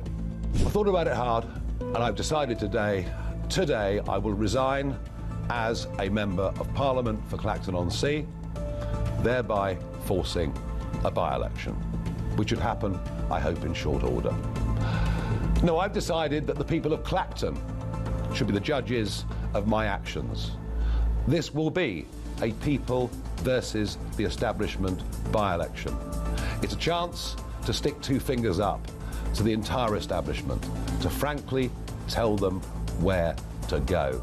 And that is why I will be putting my name forward to stand in this by-election. I will fight to win. I will fight to continue the political revolution that reform has started. And I would say this to you, the voters of Clacton: if I win, you win. Because if I lose, they win, and we will never, with the two old parties, get the type of fundamental change that we need to fix. Across the UK, on DAB+, on YouTube, on your mobile, and on your side. This is Talk.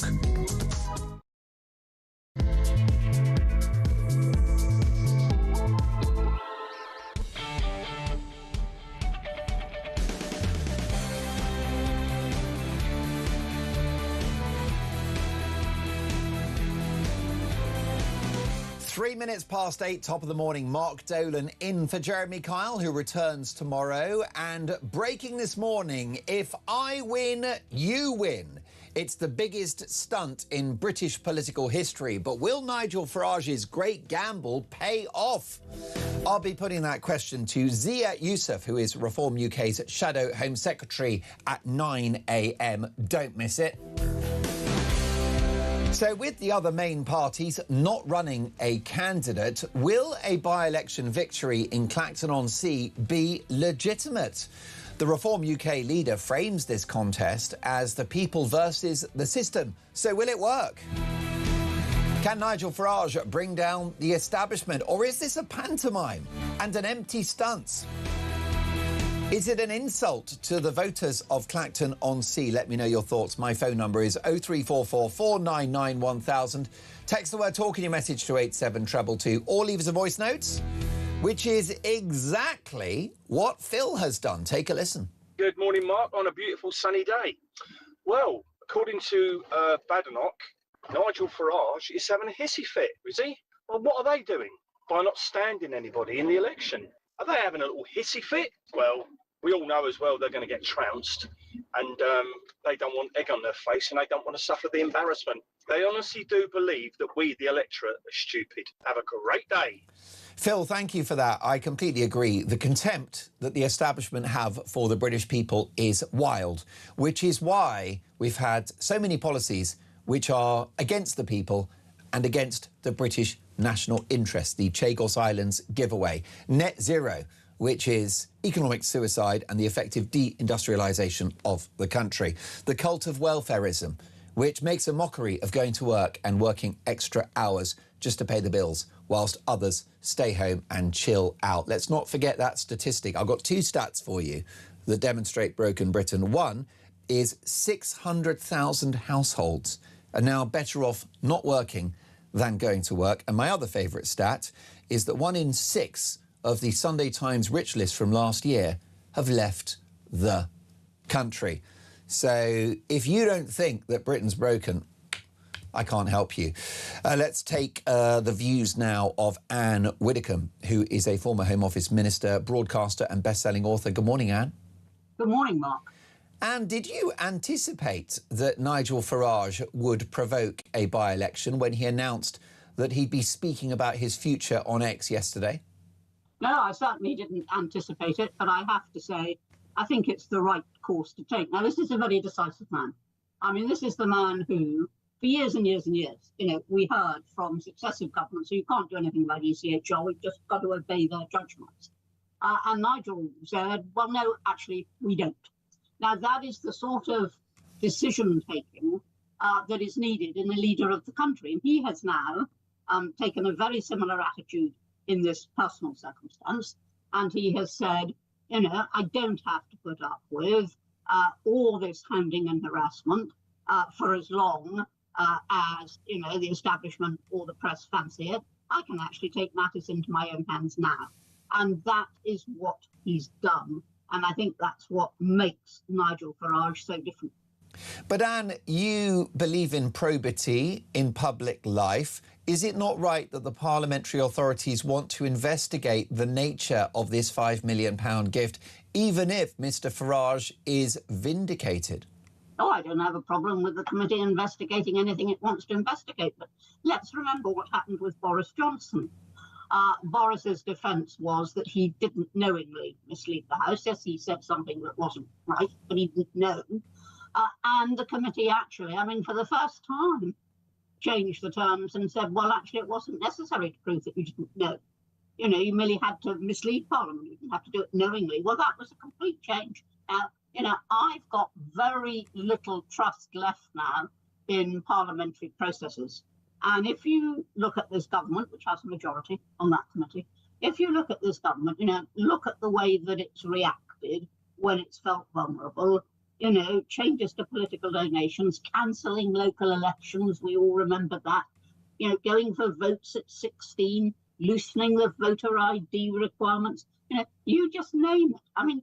They react in such a way that is geared all around self-preservation now. Nigel is challenging that establishment, and he's called this the establishment versus the people, and I think that just about sums it up. And I'm delighted that he's taken this, because the attitude previously of politicians was that you just had to endure it. You gritted your teeth, and if you were being subject to fame after fame after fame and it wouldn't go away, you just carried on until your position became untenable. He's taking, and I drew the analogy with policy decisions earlier, He has taken this decision because he wants an end one way or the other.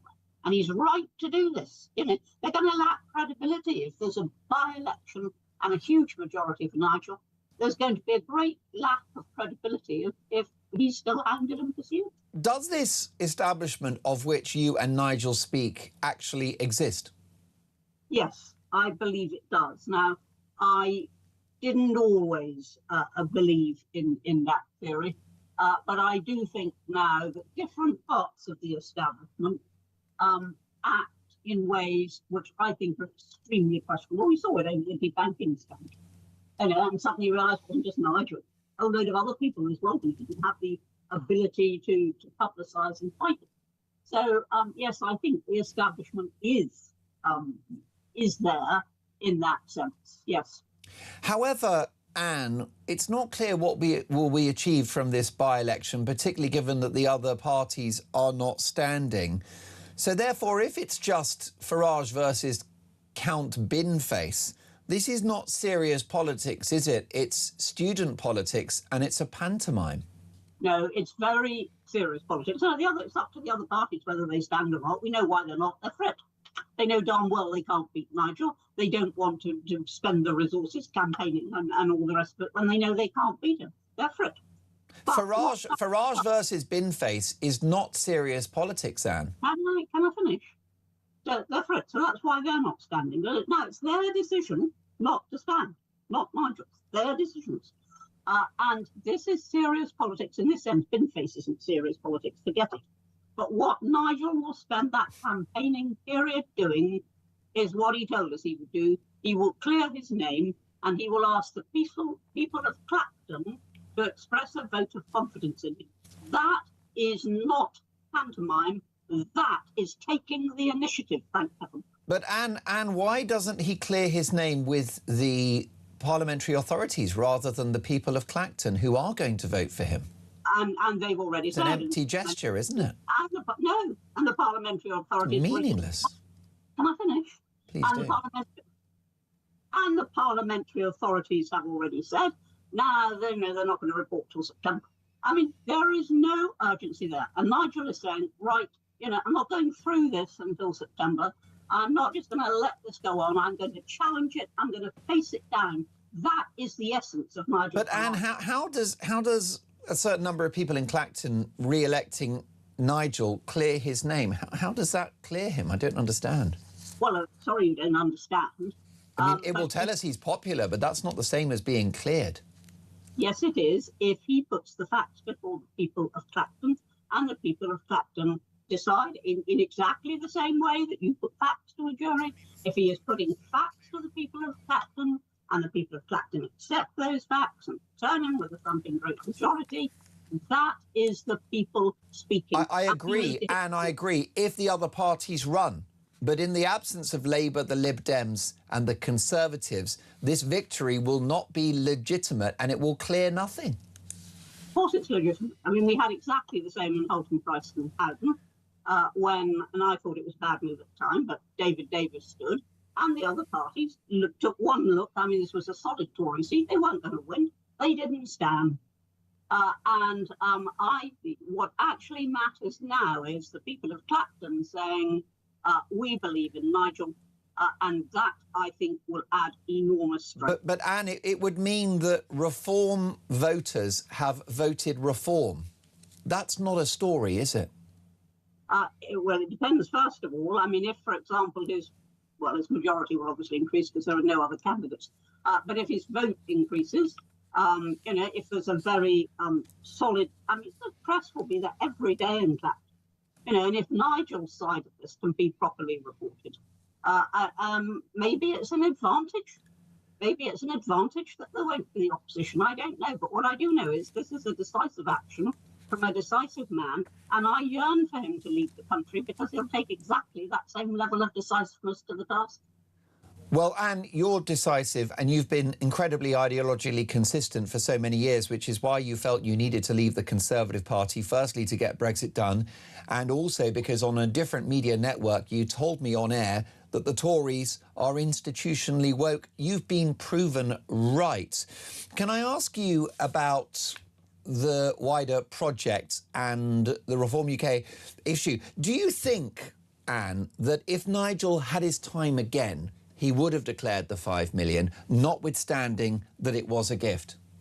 Only he can answer that, Mark. Only he can answer these questions about his financial... Would it have been probably the better thing to do, even if it was a gift, just to be upfront? Because he's a very straight talker, isn't he, just like you?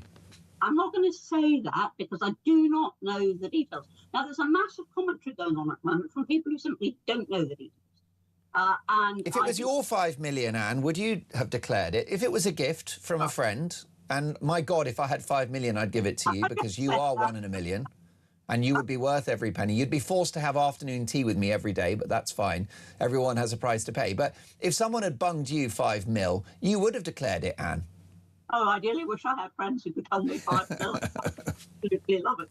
I might or might not, depending on the circumstances. Now, and that is the crunch test here. You know, were the circumstances such that it should have been declared or that it shouldn't? Yes, you're quite right. I always erred on the side of caution. I declared the last bunch of flowers. Because that way there could never be any question. But Nigel is actually, and I think this is worth looking at, Nigel is interpreting the rules in the way that they were originally envisaged, which was, is there anything which might reasonably influence the way you vote and the decisions you take in Parliament? That was the original intention of the register. It wasn't for me to have to declare that I had been interviewed by Basil Brush, because it might influence my vote on hunting. You know, I mean, absolute rot. I mean, you know, there was a serious purpose to it. Now it's just a game. Well, Anne, I do tend to agree with you because ultimately, as Parliament look at this, the authorities look at this £5 million donation, they cannot, can they, Anne, beyond reasonable doubt, prove that this was not a gift, because they would have to be mind readers and see inside the mind of Nigel Farage. Ultimately, it's their word against his. So if they rule against him, that will be inference. Well, that's not very solid, is it? That was something that did for Prince Harry in the High Court yesterday. Yes, and I'm delighted that it did do for Prince Harry in the High Court yesterday. But that's a side issue. Inference is not evidence. Quite right. Brilliant. Quite right. I'm not going to argue with that. And Anne, what about the link between this generous donation and Mr. Farage's enthusiasm for cryptocurrency? Could the two things be connected? I doubt it very much, but it's a bit like Christopher Harborne saying, for example, that he gave the gift to Nigel because he was so delighted with the work he'd done on Brexit. But that doesn't mean that he gave the gift to Nigel in order that he could achieve Brexit. He was already trying his hardest and spent 20 years trying to do that. It was merely saying, oh, you know, I do like what I'm doing and I want to reward you. But the reason that I said at the beginning, you've just said, you know, you have to be mind readers to know what was going on. The reason I said at the beginning is that I can't answer questions about Nigel's finances. Only he can. And in this by-election, he will. And before we let you go, how do you see all of this playing out? Do you think that Nigel will have the last laugh? Because I'm wondering, for example, whether it would be very embarrassing for the parliamentary authorities if they provoke yet another by-election after this one. Has Nigel set an extraordinary bear trap for them? I certainly think that, you know, they will have to hesitate about, you know, a third election. I mean, we've had a general election. Now they're getting a by-election, and flipping another by-election won't go down well, not only in Clacton, it won't go down well anywhere. And I think most people will say enough is enough. But we'll have to see. I'm not a mind reader. I can't say what the committee will do. And always a joy and a deep privilege to have you on the show. We are your #1 fan. We look forward to catching up soon. My thanks to the redoubtable Anne Widdecombe, former Home Office Minister, broadcaster, best-selling author and politics legend. We love having Anne on. She's very forthright. She doesn't take any nonsense, does she? One of the best Prime Ministers we never had. Let's listen to Farage, who insists that he's done nothing wrong. Let me be absolutely clear. After the furore and the media pile-on, well, not just the media, the other political parties too. Let me be absolutely clear. I have done nothing wrong. I have not broken the law. in any way at all. I have not misused public money. And you know, for the first 2 years of being an MP, my personal MP expenses are zero. Zia Yousef, the Shadow Home Secretary for Reform UK, is live on Talk Breakfast in just 40 minutes' time at 9 a.m. You won't want to miss it. Bring popcorn.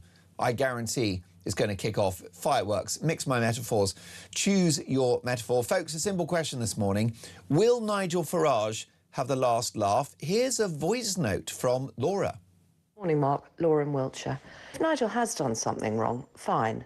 Let's let the Privileges Committee look into that. But my understanding is that his various properties have actually been declared. They're just not all owned in the standard way that most people do. I haven't got a problem with that. His gift was a gift before he was an MP, unlike Starmer's gifts from Lord Alley, who was given a Downing Street pass and a say in which MPs were going to be selected for various jobs. It was a far, far dirtier business, and nobody was kicking up about that, and the Standards Committee didn't get involved in that, and there was no by-election for Starmer, was there? The fact that nobody else is going to stand anyone in the Clacton by-election is just a sign that the parties are terrified of him. They now want to try and make a fool of him. And I think one of the brilliant things he's done is said that Reform will pay for the by-election. So that puts, you know, a stop to Rupert Lowe's nonsense about this being a waste of time. I'm horrified what they're doing, and I think I'm most horrified for his family and his daughter. They're private individuals, and the treatment has been disgusting. Anyway, great show. Laura, thank you for an excellent voice note. Very interesting, because Reform UK have offered to pay for this by-election, which is a very canny move. But it's our understanding that the authorities will not allow that to happen, and it will come from the Treasury. It's an interesting conversation, isn't it? Will Nigel have the last laugh? I'll be asking one of the most high-profile Reform UK supporters next.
The thing that most makes me angry about Keir Starmer, talking about the need to defend our country, and he's gone out of his way to not make the tough decisions, to actually do the thing to defend our nation. It's cowardly, and I think it's treacherous. Nothing to say on immigration, nothing to say on benefits, nothing to say on jobs, nothing to say on tax. Absolutely appalling. If this is the solution the country's been waiting for, then we are in a very, very bad place. People up and down the country are asking why they are always being put second. They work every day, they get up, they pay their bills, they look after their kids, and yet the other side of the social contract is not being held up.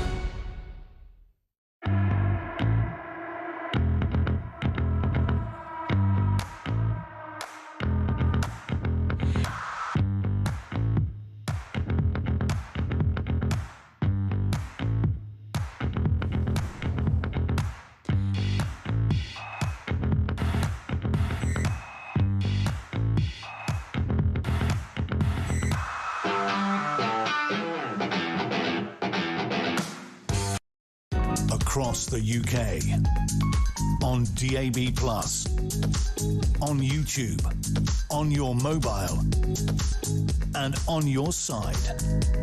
This is Talk.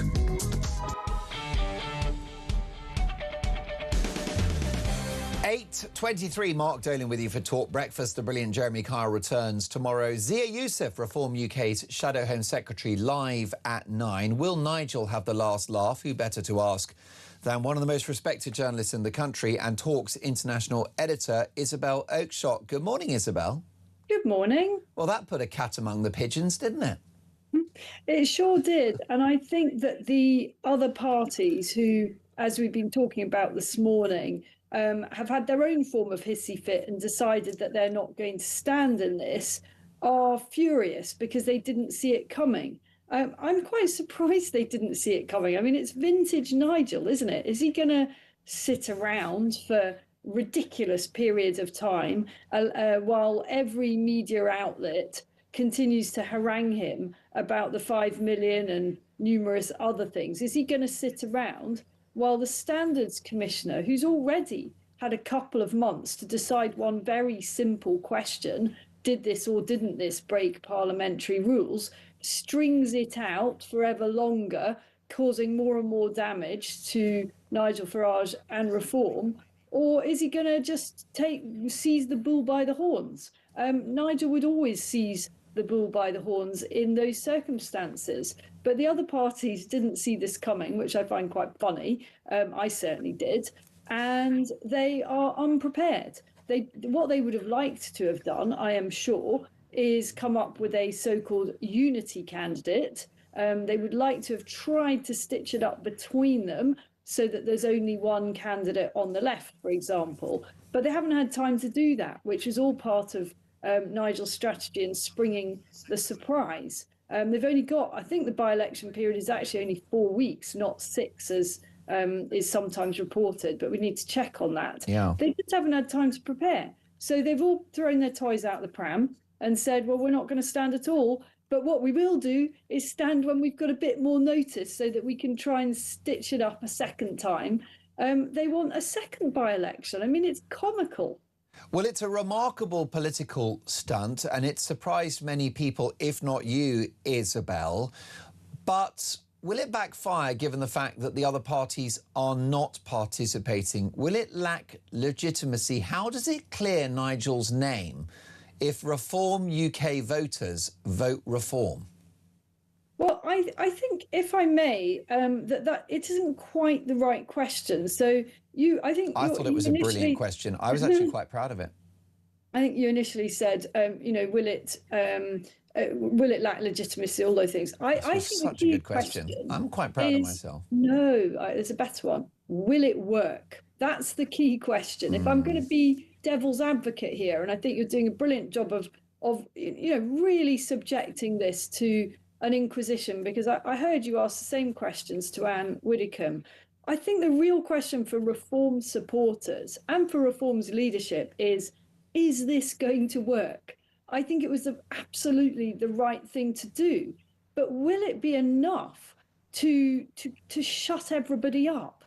And I am concerned that it won't be. The determination of Nigel's detractors to keep going in a way that is corrosive to Reform UK, not just to Nigel, but is corrosive to the party and its ability to disentangle itself from this mire, is quite phenomenal. They are indefatigable, these people. They are determined to get him in any which way. And if there's going to be a second by-election, it just carries it on and on and on. That is one thing I did not see coming.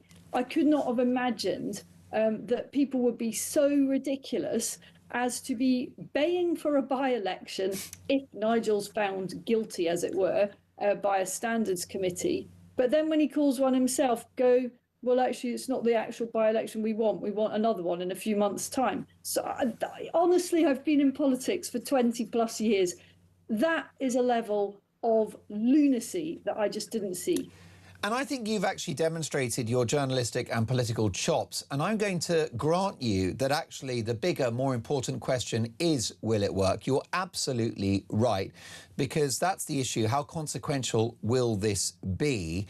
And I think it could potentially be a masterstroke, Isabelle, because it demonstrates two things. It demonstrates that Nigel Farage has extraordinary political courage, that he's got a set of balls on him, it also demonstrates very, very acutely that he is the anti-establishment candidate. It does. It absolutely does that. And I think he will increase his vote, which is a very useful thing to do. And it does give him a very useful line when hostile media and even media such as ourselves continue, because I don't think Talk would regard itself as hostile to reform, but many of our presenters, like yourself, like Julia Hartley-Brewer, will always ask difficult questions, even if we know that a lot of our listeners are supporters of Farage. It will give him a very clear line, won't it? You know, which he's perhaps lacked all this time. You know, up till now, the best he's been able to say is, look, I'm certain I did nothing wrong. You know, this is in the hands of an investigation. But now he can say, I have put this question to the people in the biggest, most dramatic way I can. I can't put it to the whole country because I'm not Prime Minister. I don't have the power to call an election. I think if he were Prime Minister at this point, he would be calling an election. But he's not. He can only call a local election. And so he can forevermore say, I put this to the people that sent me to Westminster. That is the people of Clacton and Essex.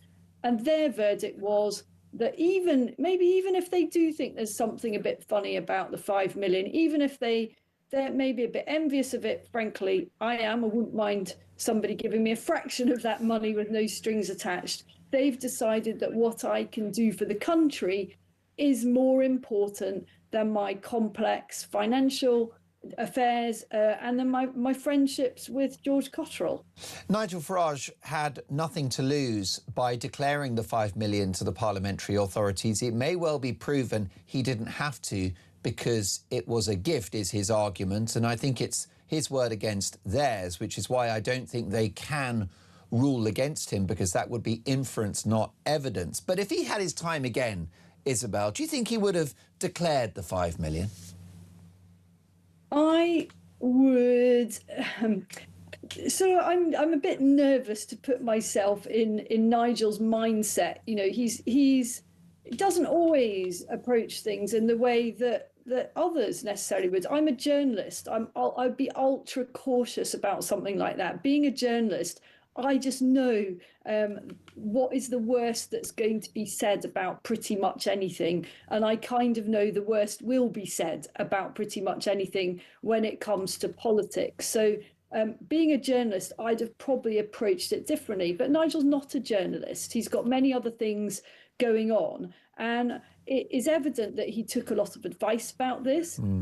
You could see from the way that he approached that statement yesterday that he truly does believe he's done nothing wrong. And on that count, if he believes he's done nothing wrong, which he evidently does, I understand why he was loath to declare it, because potentially we'd have had 2 years of this rather than what we've already had, which is however many months. And people would have just gone on and on and on and on. So if he truly believed that he did not need to, which he clearly does truly believe, and had taken advice that he did not need to, I understand why he didn't want endless questions about it. Well, I completely agree with you. And it's interesting because you talked about how protracted this investigation is proving to be.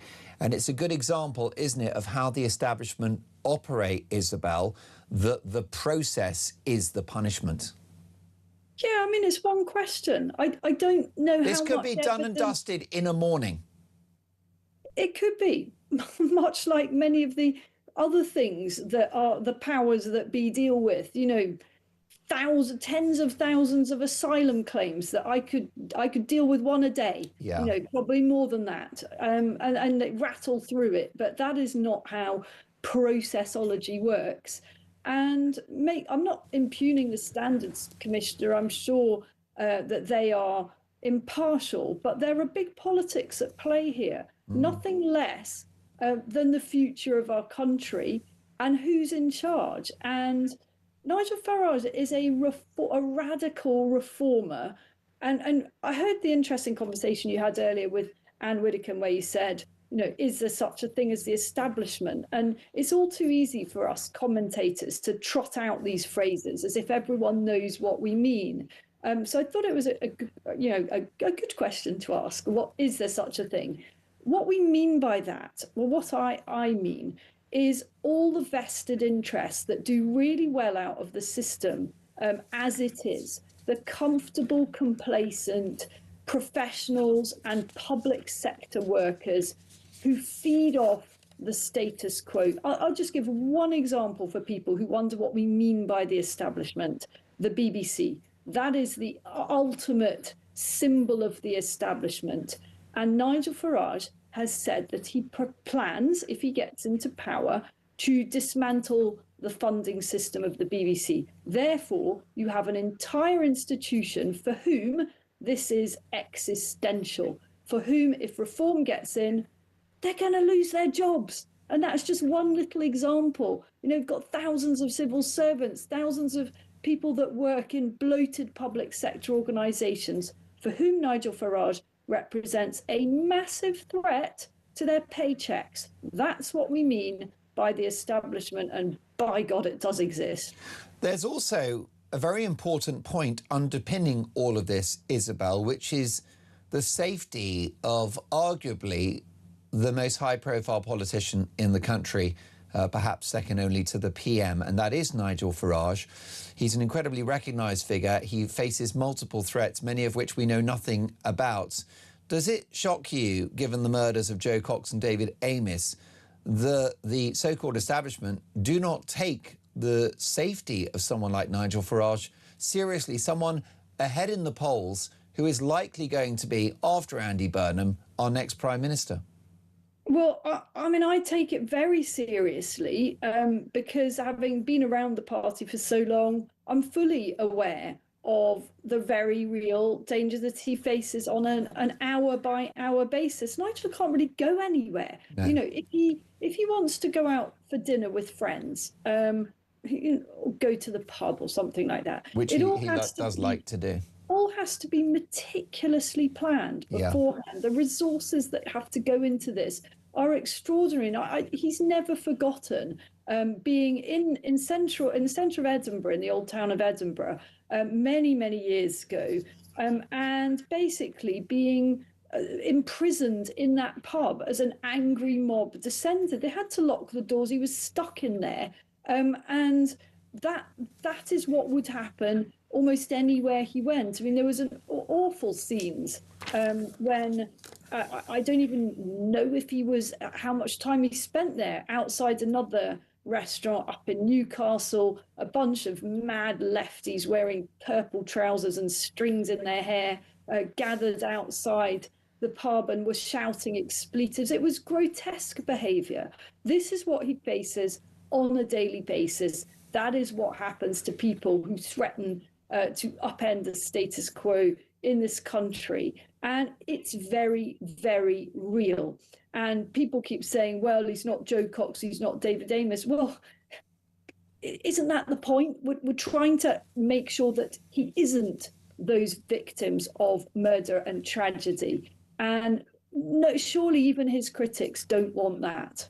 Most definitely. And Christian, my producer, just mentioned a good point that Nigel Farage probably faces a more serious threat to his safety and well-being than even Prince Harry. Isabelle, can I get a quick line from you before we let you go in regard to the Duke of Sussex, who has suffered a crushing defeat in his £15 million hacking case against the publisher of the Daily Mail? What are the implications of this judgment for our free press? Well, I think it was a great day yesterday for the free press. I'm a newspaper journalist by background. It's how I started out. I will always be a writer. I love newspapers. We've got brilliant newspapers at News UK, Our Times, Sunday Times, The Sun, and I've worked for many of these titles and worked for long years for associated newspapers, the Mail, the Daily Mail and the Mail on Sunday, which were at the heart of the Prince Harry claim. And I mean, this was just absolutely without foundation. The claims that Prince Harry made against those newspapers were preposterous and relied on casting fine, upstanding journalists who were truth seekers as muckrakers and people that resorted to illegitimate means to get to the truth. And so it was a wonderful victory. The Mail today is sort of 12 pages of it. And I understand that. This tied them in knots for years. I've had conversations pretty recently, in recent weeks, with senior Mail figures who sort of said, look, I can't focus on anything else at the moment. I'm just trying to get through this Prince Harry court case. It has been a drain on that news organisation, as it would be a drain on our own in similar circumstances. We've had the brickbats, haven't we, at News UK? Well, we all live to fight another day as we continue trying to bring great exclusives, expose the truth about powerful figures and petulant royals without fear or favour. Now, the huge cost of this loss is not going to be felt keenly by Sir Elton John, who's one of the richest musicians in the world, Isabelle. That's a couple of concerts and he's paid for it. It's loose change down the back of the sofa. But if it's £2, £3, £4 million for Prince Harry, well, that's money he hasn't got. Plus, there's the impact on his reputation. I mean, you have to wonder, don't you, about brand Sussex. If you look at the fact that Invictus are losing sponsors left, right and centre, African Parks, upon which he's on the board, shrouded in controversy around the treatment of African tribes, the effective shuttering of Archwell Philanthropies, his charity organisation, and the small matter of having lost control of Sentebale, a charity he co-founded in the memory of his mother, Diana. It's not been a good week for Harry.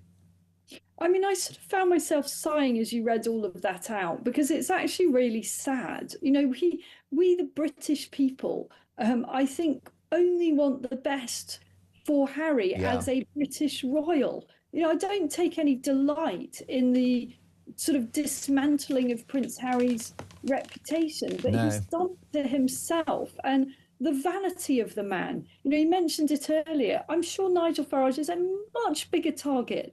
Frankly, who the hell wants to attack Prince Harry? He's a galloping fool, but he doesn't threaten to upend our country and all our institutions. And I just think the vanity of the man constantly thinking that everybody's lying in wait to attack him and his family. I don't think anyone really cares. If you just came in incognito, put a cap on, a pair of sunglasses, there are however many, 60 million people in England. I don't think he's going to be instantly spotted if he didn't have to have a massive entourage and make a great deal of parade about everything. What are the implications, Isabelle, for brand Sussex in regard to this judgment? Yet another loss for Harry. Let's not forget, by the way, people forget this, Isabelle, that he withdrew his legal action against the publishers of the Mail on Sunday in January 2024, which probably cost him about £1.5 million. So he's been there before. What does this do to the Sussex brand? Well, nothing good. I mean, it just makes them look foolish, and it turns a paper that was long very, very supportive of Harry's mother, the late Princess Diana, into an enemy. I mean, he's got 11 or more pages today, wall to wall, in short, Harry's an idiot coverage.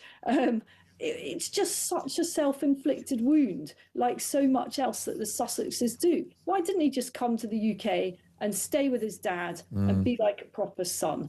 Be an upstanding member of the royal household. The British people are so forgiving, I think. I think we would love, most of us are supporters of the monarchy, not all, but most of us, and would love nothing more than the return of the prodigal son. But it just seems that is too much for him and his spoilt wife. And they just can't be like a normal family and dutiful for all the privileges that they've got. And instead, it's all about trading off the name and constantly playing the victim card. And I think people are done with it. We'll still forgive if he wants to do a great culpa and come home. Everyone would love it. Isabelle, just briefly before we get to a final question about Farage and the politics that we've seen in the last 24 hours, just on a human level, where is Harry's head at? Because it strikes me that he now has the reverse Midas touch. Everything's been a disaster. The broadcast deals have disappeared. We mentioned the charity issues. There was the public row with Buckingham Palace about whether they offered him accommodation or did not, which was very damaging. There's no guarantee now the King will meet him. Where do you think his head is at? He seems to lack judgment and he seems to be making all the wrong choices. I mean, I'm no psychologist, and I think that living abroad allows him that level of separation from the absolute disaster that he has made of his life in the UK. So it's evident they're very happy over there, as happy as they can be. And how can anyone be super happy if they've fallen out so badly with those closest to them? So I imagine that going back to America allows him to step away from the horror show of his relationship with his nearest and dearest, and his reputation in this country. But you've got to imagine that his heart aches. You have to imagine that. It's such a big thing to walk away from things in the way that he has done. And I imagine in his heart of hearts, what he really wants is to come back to the UK and make amends. That is, I'm just totally speculating here. But I think that Meghan will never allow him to do that, or not in the short term until they're on their uppers. Isabelle, finally, Sky News were doing their job when they sent a reporter to ring the doorbell of a property at which Nigel was registered to vote at the last election. Well, I was slightly dreading you asking me this question. I've gone on about how I'm a journalist. I love knocking doors. I've done many, probably thousands of door knocks over the years. When I was on tabloid papers, I was constantly on the road, approaching people's properties and knocking on the door and seeing if I got welcomed in or told, frankly, where to go. So it's true that this is a normal journalistic tool, but Nigel Farage and his family are not normal targets. And what I think has been reprehensible in this case is that Sky News was not straight about what happened. It's taken the multiple versions of events to actually fess up and say what they did do. I don't believe that they were deliberately setting out to make life uncomfortable for Nigel's daughter. I don't know who they thought was resident at the property, but I really do understand why that felt like the last straw for Nigel. Perhaps he'd had a very upsetting conversation with other members of his family. The pressure that they're under must be an absolute nightmare. Imagine having the Farage surname and all the misery that will go with that from his critics when you don't even want to be in public life yourself. So as a journalist, yes, I understand this is a normal thing to do.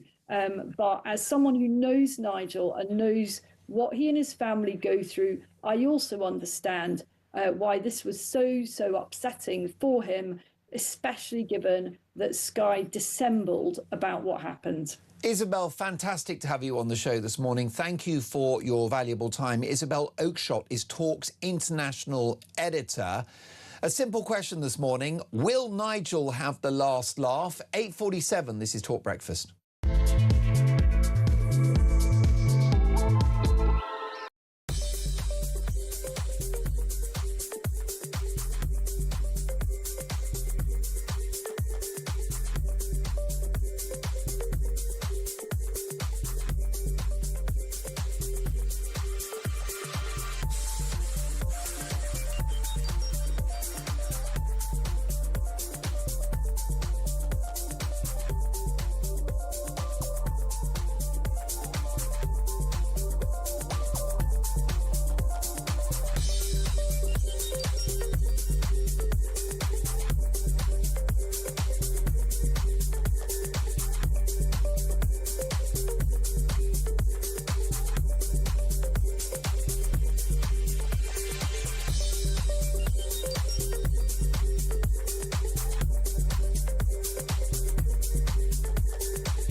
Across the UK, on DAB+, on YouTube, on your mobile, and on your side.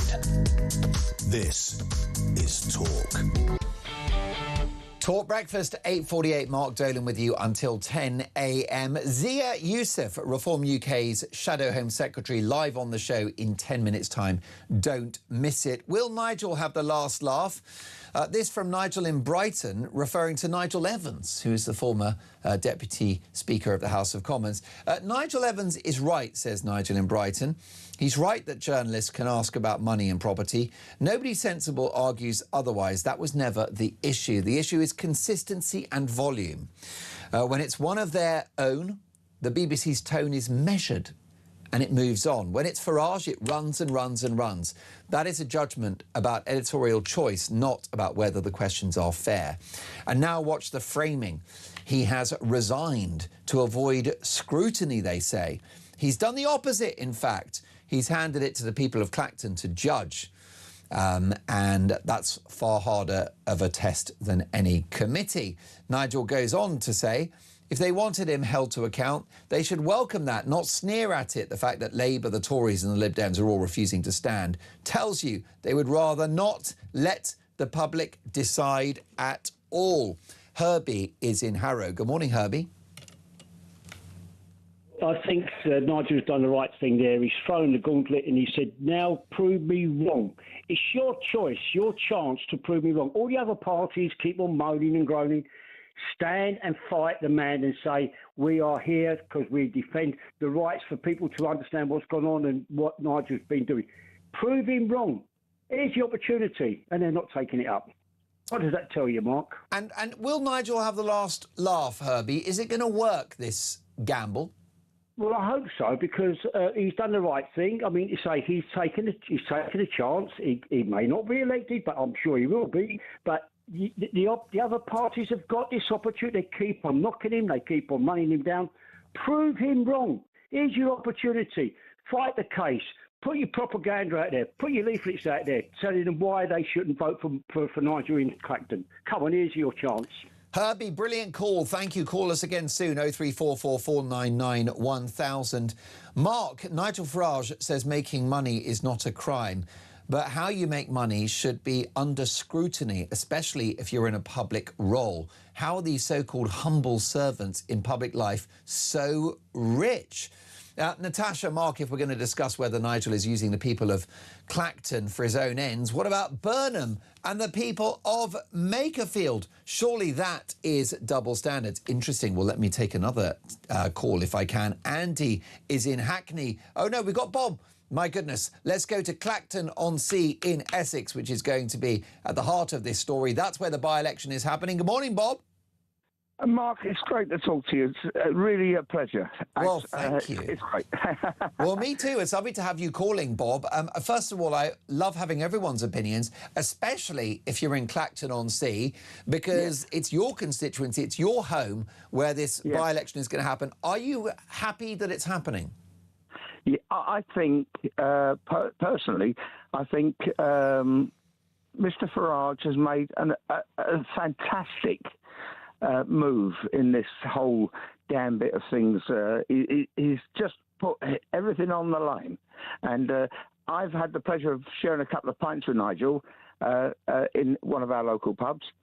And I find him a thoroughly decent guy. Like, you know, when you look at the other people who are party leaders per se, and you sort of, then you talk to somebody who is, to me, totally genuine, and I think he's put his reputation on the line, and he's running the game, shall we say. And what you see is what you get with Nigel Farage, Bob, because I was in your beautiful town just 2 weeks ago. I spent half a day with Nigel because I did an exclusive interview for the Daily Express, and it was a very interesting conversation, Bob. He was on great form. It was a nice sunny day in Clacton. Can't believe I missed the music festival, which happened at the weekend on the pier. In fact, I think it was about 3 or 4 weeks in a row. It's a buzzing place with a very passionate population who will no doubt re-elect the guy.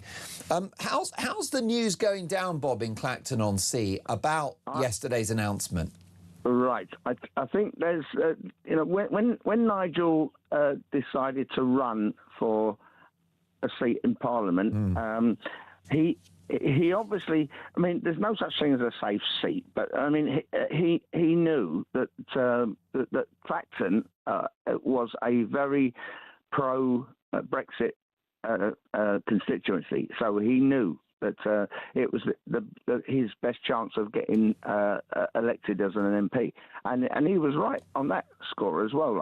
So I like the man. I think everybody does who has an atom of respect for our country, because all of the others seem to want to backtrack and curtail to the EU, which we obviously didn't. I mean, 17.4 million people said we don't want to be in this club anymore. Well, listen, Bob, I'm so glad that you called the show, and I've got a job for you. I'm going to make you our official Talk Breakfast Clacton-on-Sea correspondent.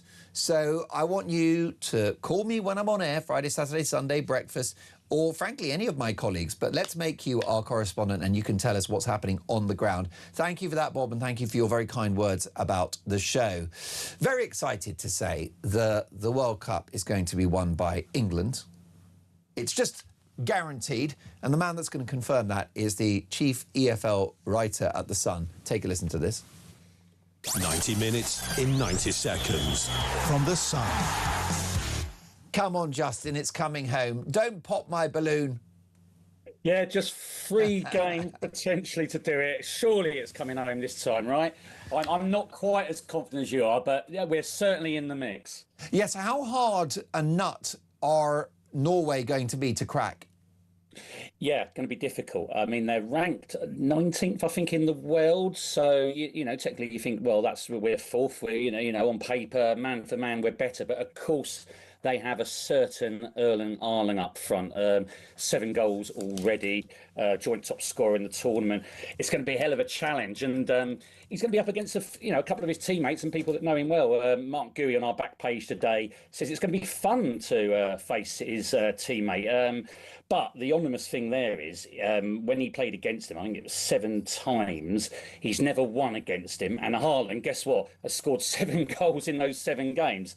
So, it's going to be difficult. But of course, Nico O'Reilly knows him very well from Man City. John Stones has played against him. And Ezri Konsa, who's going to start at centre-half, I would have thought. He has a really good track record against him. They faced each other 5 times, and Haaland has only won 1 game and only scored 1 goal. So there is some optimism there. What a tragedy for Jordan Henderson, who's out of the tournament after an accident celebrating England's victory against Mexico. Are we able to bring someone in to replace him, Justin? No, unfortunately not. I mean, the squad is the squad, so no one can come in. However, there are options there. Obviously, Elliot Anderson has got the position at the moment.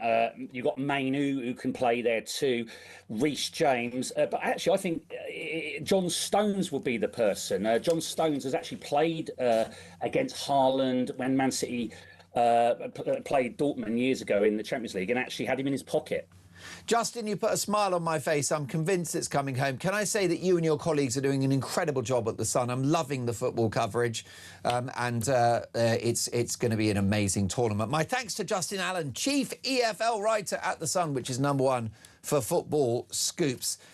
Look, we need the World Cup, don't we? This country needs a bit of good news. You've got Prince Harry suing our national newspapers. You've got our democracy in crisis with, by the way, a guy parachuted in from Manchester to become Prime Minister. Lots more to come. This is Talk Breakfast.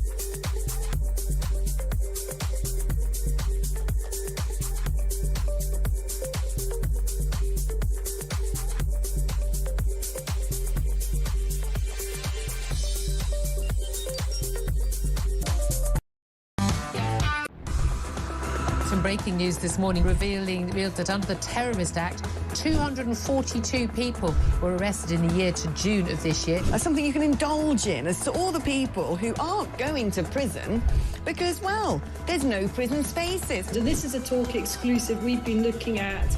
I said, you take these cuffs off me and speak to me like a human being rather than a common criminal. You're just left wondering, does these people who lead us actually hate Britain? Yeah. Do they not love our country and everything that we've stood for?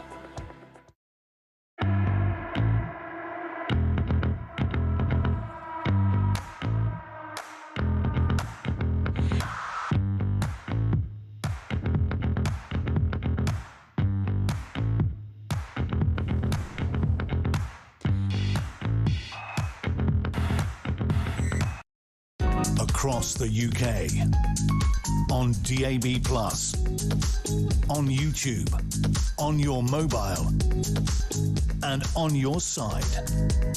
This is Talk.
Across the UK, on DAB+, on YouTube, on your mobile, and on your side. This is Talk.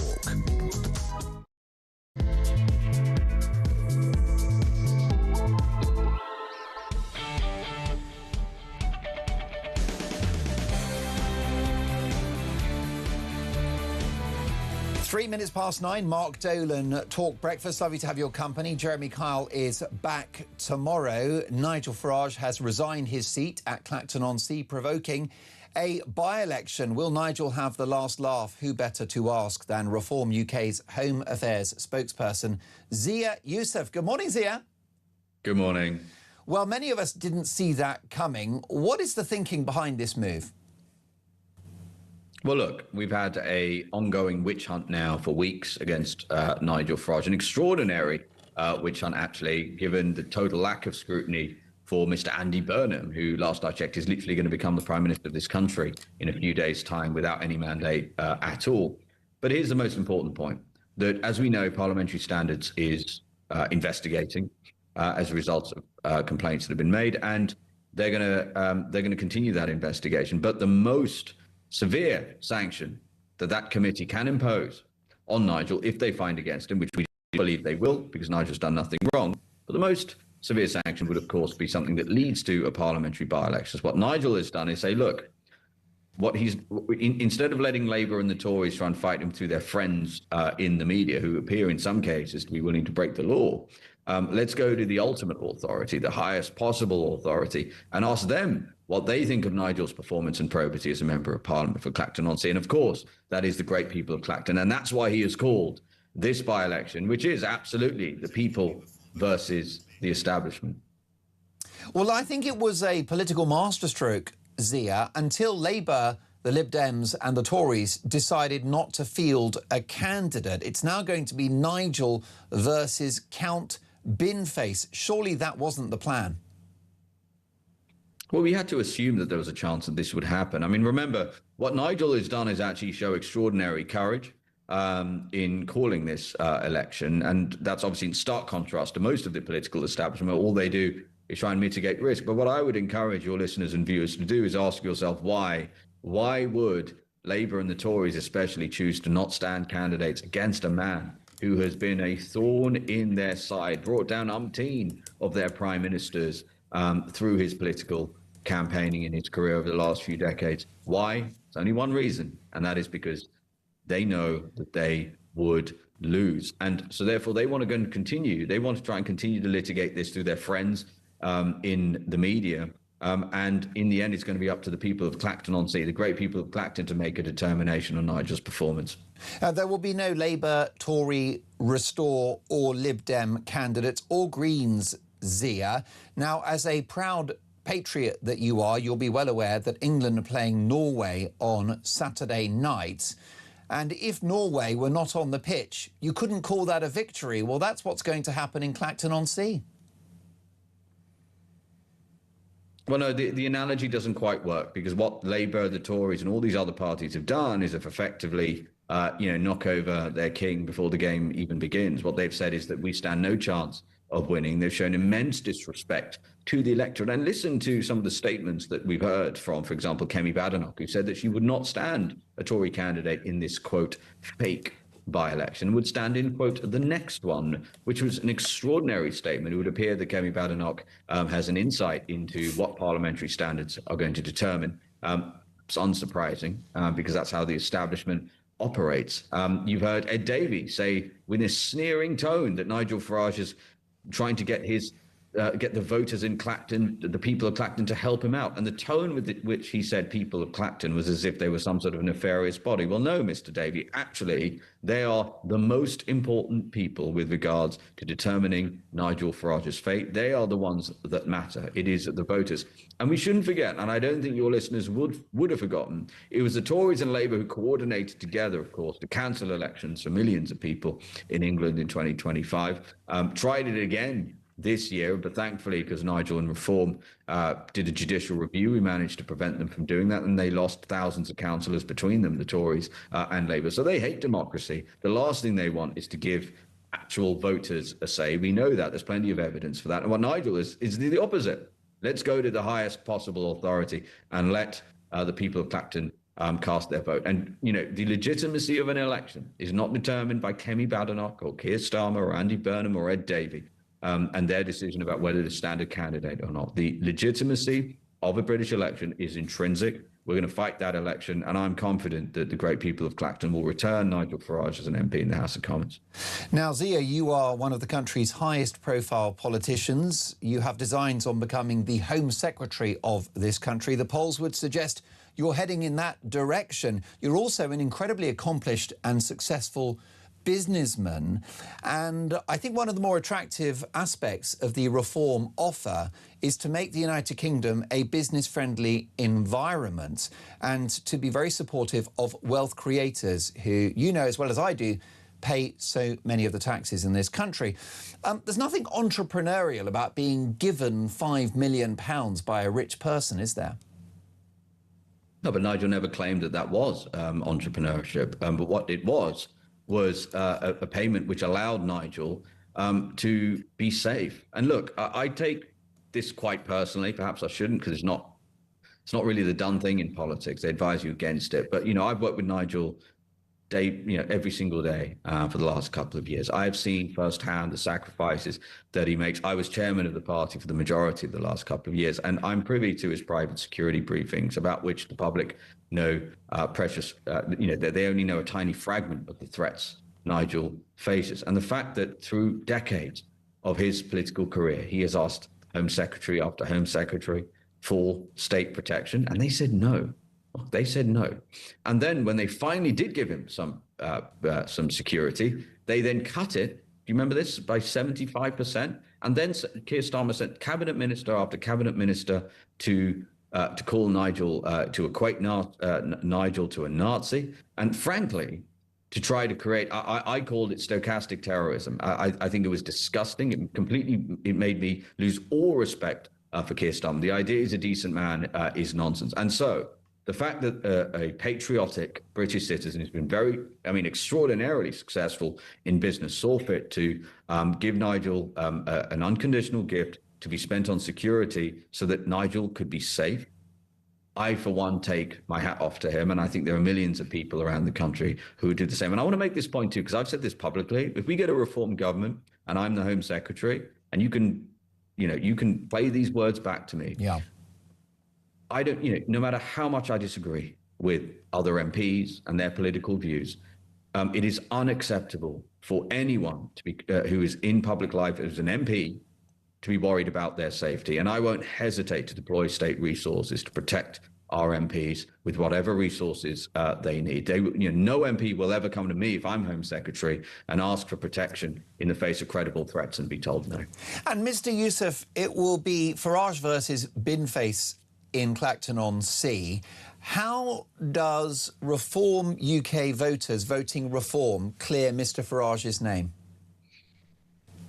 Well, in the end, they're the only people that matter. And the bigger Nigel's majority in Clacton-on-Sea, the bigger the message is to the establishment. Again, look, when was the last time you see, we keep hearing that politics is broken and the parties can't work together. And look at the level of coordination from the establishment. Within a few hours, you had the Labour Party, the Conservative Party, the Liberal Democrats, the Green Party, all announced that they're not going to stand candidates, call the election fake, all of this stuff, say that they're going to stand in the next one, which is absolutely prejudging the investigation. And maybe there's a clue there as to what's really going on here, given it is actually a panel of MPs that determine any potential sanction. So I've said this earlier today, if HS2 was run with this level of coordination and efficiency by the political establishment, we would have trains twice the speed of sound for about £10.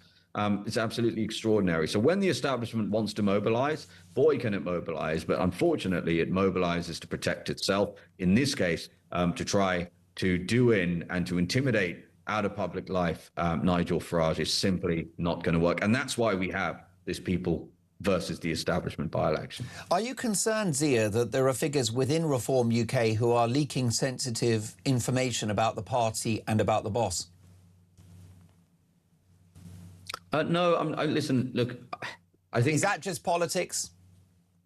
I don't have concerns about that. I mean, listen, I would point you to the fact that I saw the political correspondent for GB News posted just minutes before Nigel's statement yesterday that, senior figures in Reform, you couldn't get anything out of them as to what Nigel was going to announce.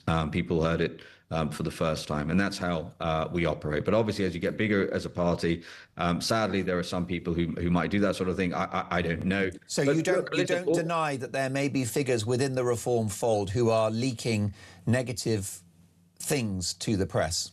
I don't think that there are, but I wanted to make the point here that we will answer to anything that people throw at us. I mean, my God, think about what people have already thrown at Nigel and thrown at Reform over the next couple of years. Dominic Cummings explicitly said, if you remember, that he believes that there's unelected institutions in Britain will absolutely break the law, do illegal things in order to keep Nigel Farage out. We've got, certainly on its face, a case for that already. You may have seen this Guardian story that the NCA has leaked private and confidential information, which on its face does appear to be a criminal offense, and we're going to be pursuing that. You better believe that. So look, I think that's all part of politics. I would say the people around Nigel, we are extremely loyal. And again, the acid test for that is nobody, not even the most well-connected senior political pundits and journalists knew what Nigel was going to announce until he said it.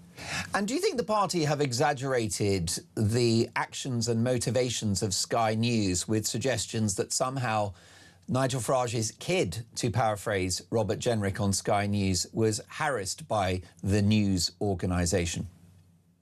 Not at all. Not at all. I think it's disgraceful the way that they have behaved. I mean, let's just look at the facts. Right, I don't need to editorialize this. Let's look at the facts. What happened is a journalist for Sky News turned up at the home of Nigel Farage's daughter. And again, I wouldn't wish this on anybody. As much as I despise the politics of Ed Davey or Keir Starmer, I would never, ever, ever say that it is appropriate for a journalist to turn up at the home of somebody's child, particularly given the efforts Nigel has made to not put them, to keep them away from politics, which he does. And then to compound matters, instead of apologizing for that, they then came out, you may remember, those reports were, Sky News denies contacting Nigel's daughter. Well, then we published the receipts and we showed that it did happen. Now they're claiming that, we were just trying to find Nigel, as if nobody at Sky News has Nigel Farage's telephone number. It's an absolute disgrace. And you can watch that footage for yourself. I think it's a coordinated attempt to try to intimidate Nigel. And look, I want to reiterate this. It's very difficult being in public life. There's a reason why many people, great, talented people, don't want to do it, which is a shame. And that's why I'm saying it is. I would be saying exactly the same thing if this was the leader of any other party or another MP. I want to make sure MPs feel safe and have the level of protection that they need so they can articulate their political arguments effectively and without fear, whether or not I agree with them. And secondly, that there must be some standards in the media. Yes, you can absolutely. Here's the other evidence, by the way, that Sky claiming that they thought they were just trying to find Nigel. The evidence that they knew Nigel wasn't there is that they sent somebody to go and confront Nigel when he was getting off the plane. They actually knew precisely where Nigel was. And I take great exception to that. The turning up at Nigel's daughter's home, and there's no public interest in that whatsoever. I should also point out this comes within days, of course, of a broadsheet newspaper publishing a picture of Nigel Farage's daughter's home. You think those two things are not connected? I think it's a disgrace. And again, whether or not you agree with Nigel, agree with me or reform, I just think if we cannot operate like this as a country. There are some things that are off limits, and I think Sky's behaviour is appalling. I think they should apologise. And I spent half a day with the boss, Nigel Farage, your boss, just 2 weeks ago in an exclusive interview for the Daily Express. He looked happy, relaxed, comfortable in his own skin. But we've had these rumours swirling around, Zia, that Nigel is ill, that he's got health issues, that he's exhausted, and that actually he doesn't even want the top job. Well, I consider myself quite a high-energy person, and Nigel consistently makes me feel low energy when I speak to him at 6:30 in the morning, and he's like a Duracell bunny. So if that's the case, then God help the rest of us. I would not take too seriously some of those things you read in the hostile media. And can I ask you about Sky News? Will the party consider a boycott for future interviews as a result of this? I mean, maybe. I mean, look, I think it is important that you have a healthy media ecosystem in this country. And again, this is about upholding standards in public life, of which the media have an important role to play. It's totally fair to scrutinize public figures like Nigel or myself, but it is totally unfair and unreasonable, and I think deeply unethical, to turn up at the daughter of at Nigel's daughter's home, and then B, to lie about it. I think those things are terrible, and I think they've backed themselves into a corner here. So let's see how they respond. And we know, as we discuss every day here on Talk, Zia, that the country faces so many problems. We're paying a very high price for net zero policies, in fact, the highest energy cost in the developed world. It's the effective deindustrialisation of the country, and it's terrible news for the economy. And then we've also got the open borders, and we have the cult of welfareism. Are you concerned now that this is all about Nigel and turning into something of a pantomime?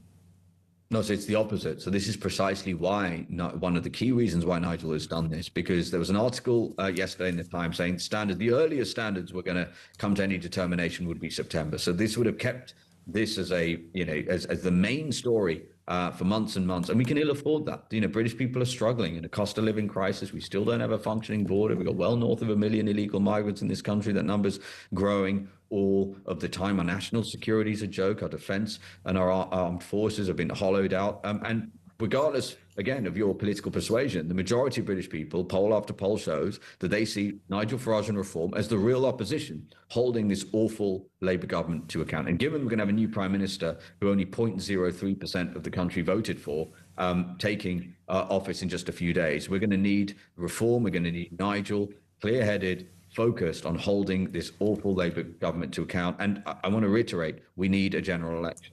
Fantastic to have you on the show. Zia Yousef, thank you for your valuable time. Reform UK's Home Affairs spokesperson, very much foursquare behind his boss in effectively provoking a by-election at Clacton on Sea. Your reaction to what you've heard from Zia Yousef, 0344 499 1000. Will Nigel have the last laugh? 9:19, this is Talk Breakfast.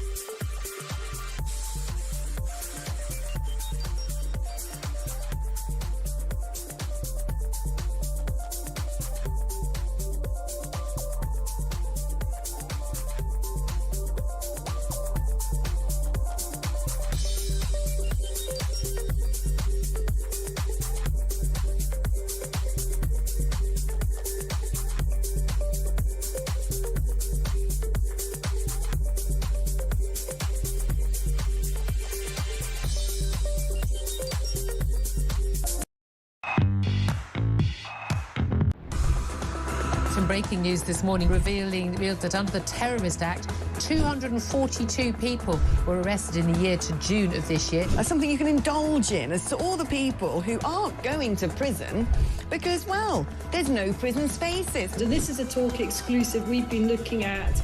I said, you take these cuffs off me and speak to me like a human being rather than a common criminal. You're just left wondering, do these people who lead us actually hate Britain? Yeah. Do they not love our country and everything that we've stood for? Across the UK, on DAB+, on YouTube, on your mobile, and on your side. This is Talk. Your reaction to my conversation with Zia Yousef, 0344 499 1000. I'll take your calls shortly. Here's a voice note from Tony. Morning, Mark. It's Tony from Hampshire. Mark, I really hope you can read this message out. I think you summed it up perfectly a little while ago, saying that there's a lot of floating Conservative voters that might want to vote for Reform. Well, I'm definitely one of them, but I'm not 100% convinced with them. I've always been a bit wary of Nigel. I mean, the £5 million thing isn't a good look at all. I think he does need to answer questions on that one. As a party as a whole, I really need convincing. The ex-Tories that joined them, when they all say, oh, we tried to speak out when we were in the Conservative Party. I'm not convinced by that either. Great show, Mark. Thank you, Tony. Well, I think that's going to be critical. If Reform want to win the next election, they will need working-class former Labour voters. I think those are nailed on now. They will also need right-wing voters. I think those are nailed on now. But what about those moderate Tories, the centrist dads? Surely Farage has to win their support if he's going to form an overall majority in the House of Commons. What do I know?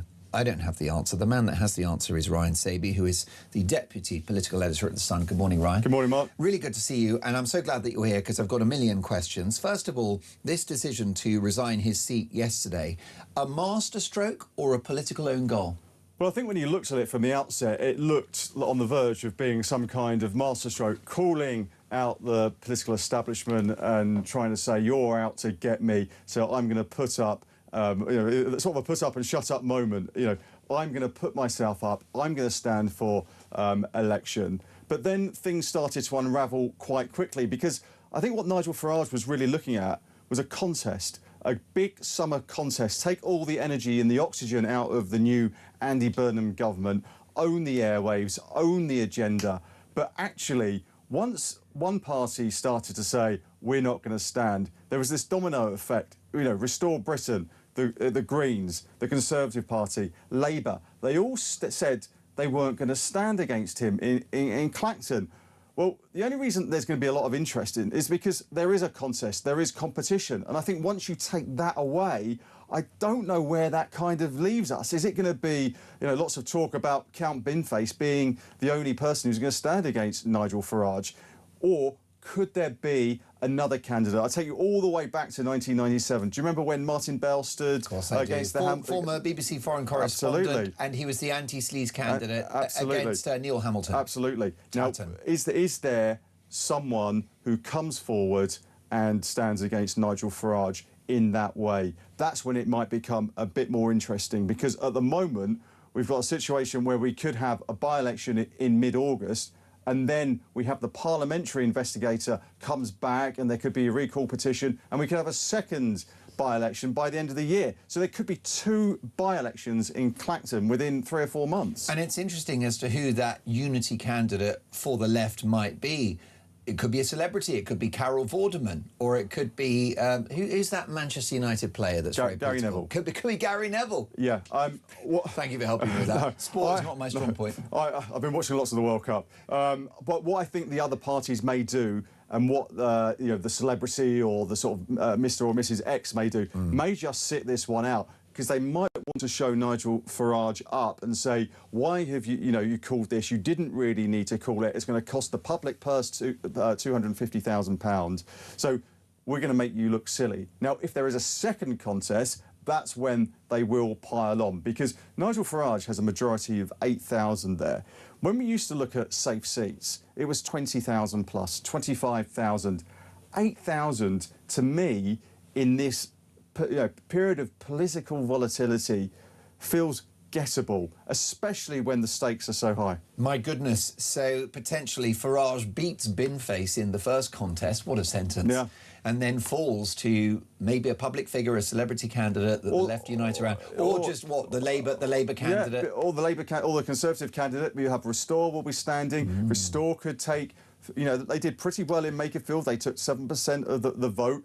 I would have thought that the area of Clacton will be quite fertile for Restore Britain as well. So let's just see. They've got a big online campaign. Let's not forget, left-wing voters might be encouraged to vote for Rupert in order to dilute Nigel. So therefore, you've got a scenario where Farage potentially beats Binface in a few weeks' time and then exits the House of Commons in a follow-up contest. You could quite see that. I mean, Clacton is a stronghold for reform, but when you have tactical voting on such a large scale, it's a high-profile seat. Who knows what will happen? It's a big gamble. He took a big gamble yesterday. Well, that's right. And I communicated with my executive producer, Christian Mitchell, last night, and he texted me the following, because he's worked with Nigel Farage and is well connected politically, and said this may backfire for Nigel, and it looks like it is already. He hasn't thought out all scenarios. Do you think that's possible, that Reform did not war game this? Yeah, totally. They would have fully expected that the other... I would have thought that they would have war-gamed that the other parties saw the seat of Clacton, winning that seat of Clacton, and the prize of toppling Nigel Farage was too big to resist. So they would have seen, up against a Conservative candidate, Labour would have put someone up. They would have all put candidates up. Now, did they see a scenario? I can't think of many other times where all the parties withdraw from a race. So that probably wasn't going through their minds when they made their decision. I'd be interested to, maybe speak to people in Reform today to see whether they had actually thought that through. But he's got, he could get through the first one, and let's see if he gets through the second contest, if there is one. What about those authorities in Parliament? I mean, do you think it'll be a slap on the wrist if they feel that he cannot prove that 5 million was just a gift? I mean, is it going to lead to a length of suspension that would cause a by-election, or is that less likely? What's the mood music? It could do. Now, there was Jess Phillips was speaking, the ex-Labour minister, overnight, and one of the things she said that when you are involved in the Standards Commissioner inquiry, what happens is that sometimes you might get a heads up of actually what's happening, their thought process, and what the likely outcome, or at least the direction of travel. It may be that Nigel Farage has had correspondence from them and said, look, here's a summary of what's happening, what we're thinking, how are you going to respond to this? Now, he may have seen the writing on the wall and decided to go early, actually. So, but what the fundamental issue is, Nigel Farage thinks he's done nothing wrong. Does the Parliamentary Commissioner think, OK, you may not have done anything wrong in terms of the law, but in terms of letting the parliamentary authorities know that you have accepted this money or these donations, you needed to comply with those rules and let us know. So he may not have done anything wrong, apart from, in terms of the law, but in terms of actually sticking to the parliamentary procedures, he may get a slap on the wrist for saying, look, you may not have done anything wrong, but you should have at least informed us you are standing for elected office, and anything that takes place in that year up until you get elected, you have to let us know. That's where he may fall foul. And if he does, and it does then trigger the recall petition, I think they've got 6 weeks to get 10% of the electorate, which then triggers the by-election. So, just briefly, you're suggesting that perhaps Nigel has rolled the dice on this one because he may have anticipated that there would be this recall and that there would be a by-election. Is that right? Is that your potential reading of it? One thing that Nigel Farage and Reform and all the parties that he has stood for over, in recent years, they are very, very good at getting on the front foot and seizing the agenda and trying to make that work for them. Now, what he could have done, he may have anticipated what's likely to happen and just try and get ahead of the game. And of course it's a bear trap for the parliamentary authorities, because they would then have to provoke a second by-election in a very short period of time, which would be embarrassing for them. So in many ways, he's been quite canny there. Yeah, the parliamentary investigation, if he resigns as an MP, it will actually pause, and then it will start again. And it's politically more difficult for them to then cause another by-election, isn't it? I think they're totally independent. Because it might make them look silly. But I think that because he'll come back to them. You know what he'll do? He'll weaponise it. Oh my God! We've just had a by-election. Now they want another one. Yeah. How many by-elections? They are independent, and I think if they will just look at the hard and fast rules. Oh, that's fascinating. Listen, what does this all mean, Ryan, for the Reform UK brand? I think they're I wouldn't say they've come unstuck over this, but the fact that the other parties aren't playing ball, you just wonder whether it's going to be painted as a slight hissy fit from Nigel Farage. But he's painting this as the establishment against him. He wants to come out fighting. Let's just see how this plans out. But I think if you're in a scenario where you've got 2 by-elections within a couple of months, I think it just makes the whole political class look a bit silly. Most definitely. Well, you mentioned hissy fit. That was a line from Kemi Badenoch. Fishy 5 million, I thought, was another good line, and overall characterising it as a gimmick. Briefly, if he had his time again, do you think Nigel would have declared the 5 million? Well, it's one of these things where he thinks he's done nothing wrong, so he doesn't feel like he needs to. So I think he will probably stuck to his guns. Number 1 for Political Scoops. Ryan, thank you so much for joining us. The Sun newspaper, unmissable coverage of Westminster politics. And, of course, the paper will be all over that Clacton-on-Sea by-election like a My thanks to Ryan Saby, who is the Deputy Political Editor at The Sun newspaper. So much more to come. What do you think about this, folks? Will Nigel have the last laugh? 9:32 Talk Breakfast.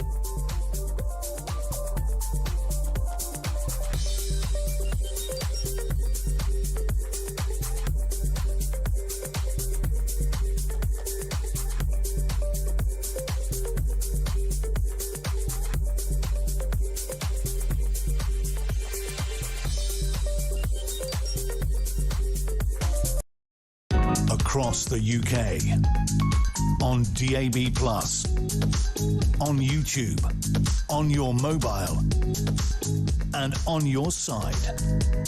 This is Talk.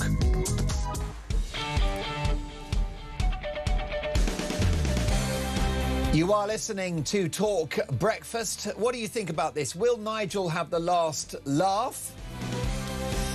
Leslie, good morning, Mark. As a long-term Tory voter, after Kemi's appalling statement, I'm now going to join Reform UK. Nick in London, good morning, young Mark. If my father was Nigel Farage and a man came to my door and a large black saloon parked strategically across my driveway at 7:41, then the passenger window rolled down, I think that I would be very nervous indeed, given past threats. Just watch the video closely. What about this, Shirley in Northamptonshire? The other political parties will not stand in Clacton as they are terrified of the humiliation. And Tom says, hey up, Mark. On Farage's daughter being hounded by the press, have they not learnt anything from the death of Diana? Leave families alone, press. Tom, thank you for that. Well, it's interesting that you should raise Diana. A devastating verdict for Prince Harry in the High Court yesterday and his legal action against the publishers of the Daily Mail, who have thrown out all of their allegations in regard to unlawful information gathering. Let's get reaction from the Queen of Royal Reporting, live in the capital. What a week to be here. Kinsey Schofield. Good morning, Kinsey. Good morning. That's right. We found out on Thursday that we could expect this verdict. It was my understanding it would take a few months. So for a moment, I forgot that this was on the horizon, and for it to hit while Harry's here, and he's supposed to be promoting the Invictus Games. This is supposed to be a redemption tour. This has to be a major blow not only to the ego, but to his plans over the next few days. What does this verdict do to his reputation? Because we've had controversy around the charities. He's lost control of Sentebale, a charity that he co-founded. He's being sued by Sentebale. And being sued. Yes, he's being sued by Sentebale right now. For defamation or something? For defamation, yeah, absolutely. By the charity? Yes, his own charity that he started. That's not ideal. Then you've got African Parks. He's on the board of that, and he used to be the chief operating officer of it, and they're shrouded in allegations about the abuse of African tribes. Then you've got the Archwell Foundation, or Philanthropies, or whatever it's called this week. Whatever it is. Which has effectively been shuttered. And then you've got Invictus, which is losing sponsors left, right and centre. And now this? No, this is a major blow to Prince Harry. And I know that you cover him the way I do. I mean, we've seen an aggressive shift in the last 6 months to a year, showing up in Ukraine, challenging President Trump, challenging Putin, writing the article in the New Statesman about anti-Semitism in the UK. He wants to be taken as a serious character. And here you have a judgment and a judge that says you're not a very credible witness.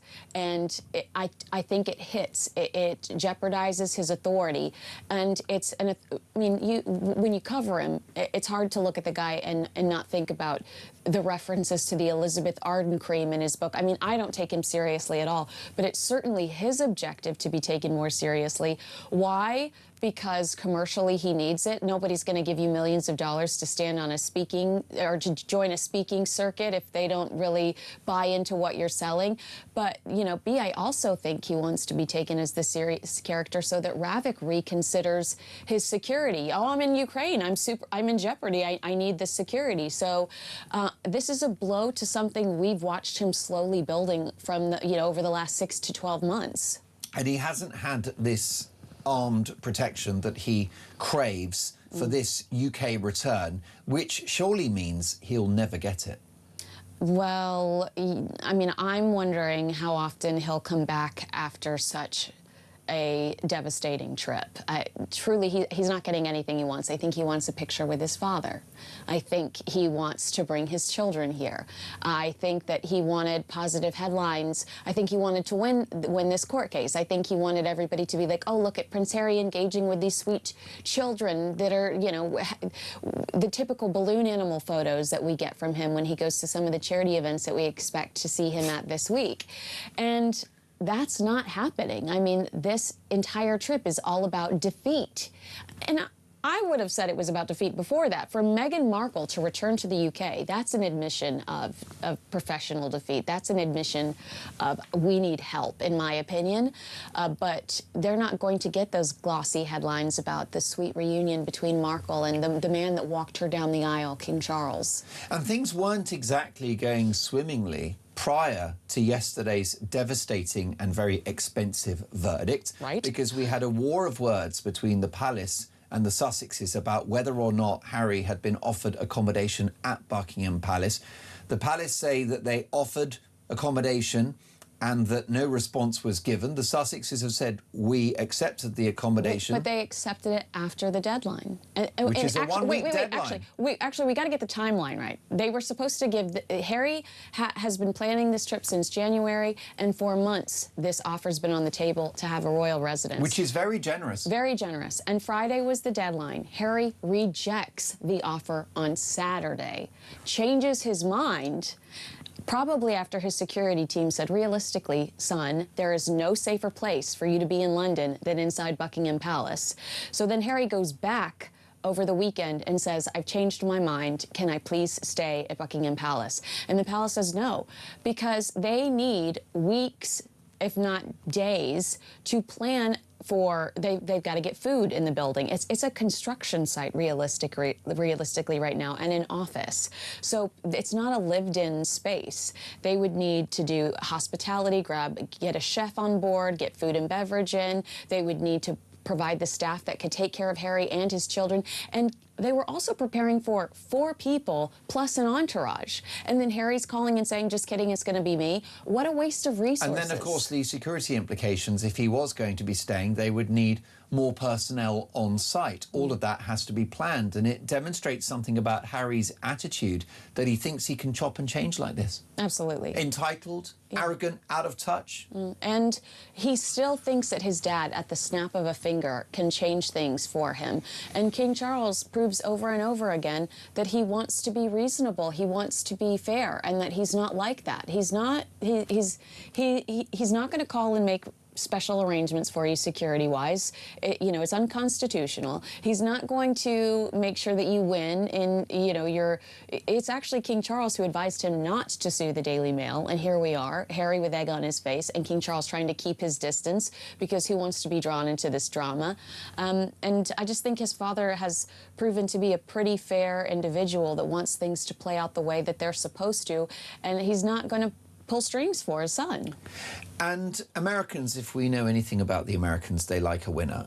What will Meghan make of this defeat in the High Court yesterday, which, by the way, is on top of January 2024, when Harry withdrew his legal action against the publishers of the Mail on Sunday in regard to their coverage of his request for armed royal protection. He changed his mind on that one, and he had to pay £750,000 worth of costs of the Mail, and probably the same amount for himself. So he's been here before. Yeah, he has been here before, and I'm so curious to know your opinion on this. Well, I mean, we could debate all day whether they were ever really coming. I always felt like this was a setup to villainize King Charles and to reposition Harry and Meghan as the victims. A bear trap. Yeah, exactly, because they have monetized being victims over the last 6 years. But if we were to hypothetically imagine that Meghan Markle was really coming, you know, my thought process was she will absolutely be by Harry's side on Friday if he wins, but he's lost now. I don't think she wants to be on the arm of a loser. And what does Meghan Markle do when Harry's going through difficult times publicly? She disappears. When you think about how Jimmy Kimmel was tearing into him over Spare, and he's trying to promote, where's Meghan when he's promoting Spare? She disappears. Where was Meghan when he lost his rabbit case, when he sat down and was reaming the royal family to the BBC? Meghan mysteriously disappears. When Harry is going through difficult times, Meghan is MIA. She's nowhere to be found. So I don't think, even though Harry's team is teasing we could get a Meghan Markle appearance on Friday, I don't think we'll see her, because when Harry's having a difficult time, Meghan doesn't want to be involved. History teaches us that if you are not of use to the Duchess of Sussex, you're in a very lonely place. And that looks like the place where Harry is right now. Yeah, I mean... Because what's he bringing to the plan? You know, she's a hustler. She's trying to get these deals going. She's selling her clothing online, and she's pitching endlessly to Netflix, not that they're listening. Meanwhile, Harry sees himself, as you've said, as this global figure, this philanthropist, this influencer. No one's going to be influenced by Harry now. I think he's going to have a very hard time convincing anyone that he has anything of value to say. And, you know, there was the Project Thaw theory that was happening, and some people... Richard Eden, Daily Mail. Yeah, and they some people would say, well, here's proof of Project Thaw. Harry gives a speech about Ukraine and President Trump, and then the King does a very similar speech in the United States. Harry does this anti-Semitism article. The King shows up, you know, and is meeting with victims of, you know, an anti-Semitic attack. In Golders Green, yeah. I would just say, Harry has access to the King's agenda. Harry knows his father. Harry's team knows the King. I mean, the King has been pretty consistent over the last 70 years.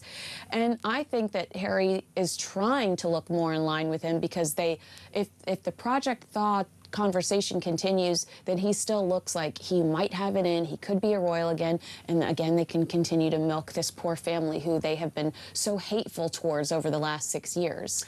Where is Harry's head at? What do you think his mood is this morning? We're sitting in central London. It's exactly where Harry is, not staying at Buckingham Palace or Clarence House or St James's Palace. Probably a Holiday Inn Express. It's got to be budget, because he's got no money now. But where do you think he's at mentally?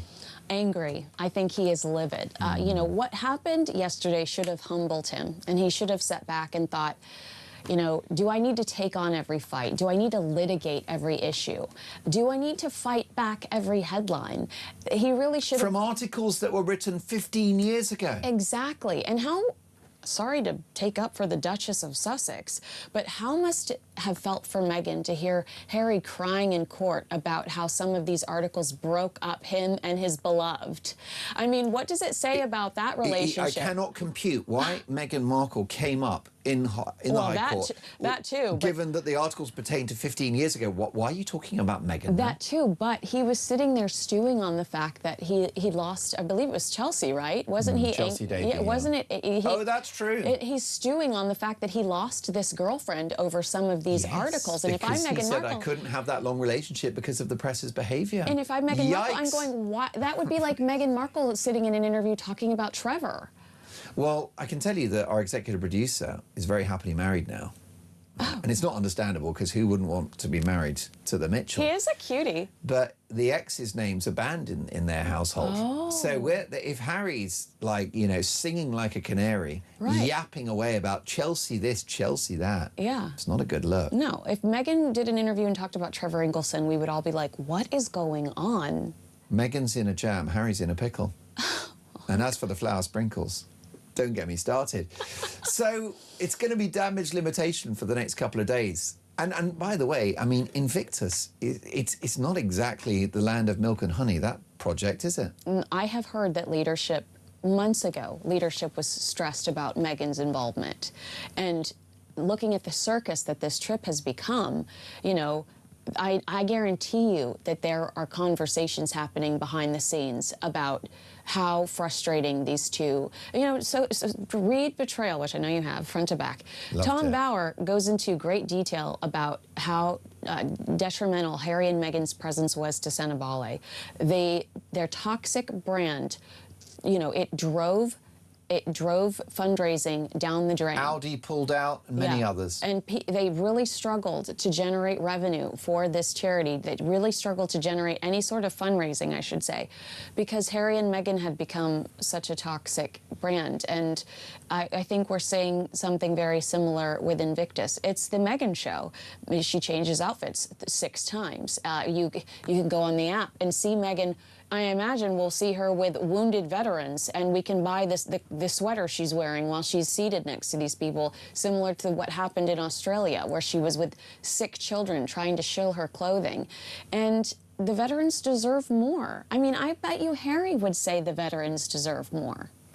What is your prognosis of the marriage? Because Tom Bauer, notwithstanding his criticism of the couple and their well-reported double standards, he thinks that they are in love and that it's quite a solid bond. I'm not so sure. Yeah, Tom Bauer says that to me too. God love Tom Bauer. Maybe he's just a sucker for love, Mark Dolan. Correct. Well, he has got a big heart. He does. He's a cuddle bug. He's a softie. But I think that when it's you against the world, you probably run out of options. I mean, I've always thought that they would stay together until the children were adults, because that's just how Prince Harry is.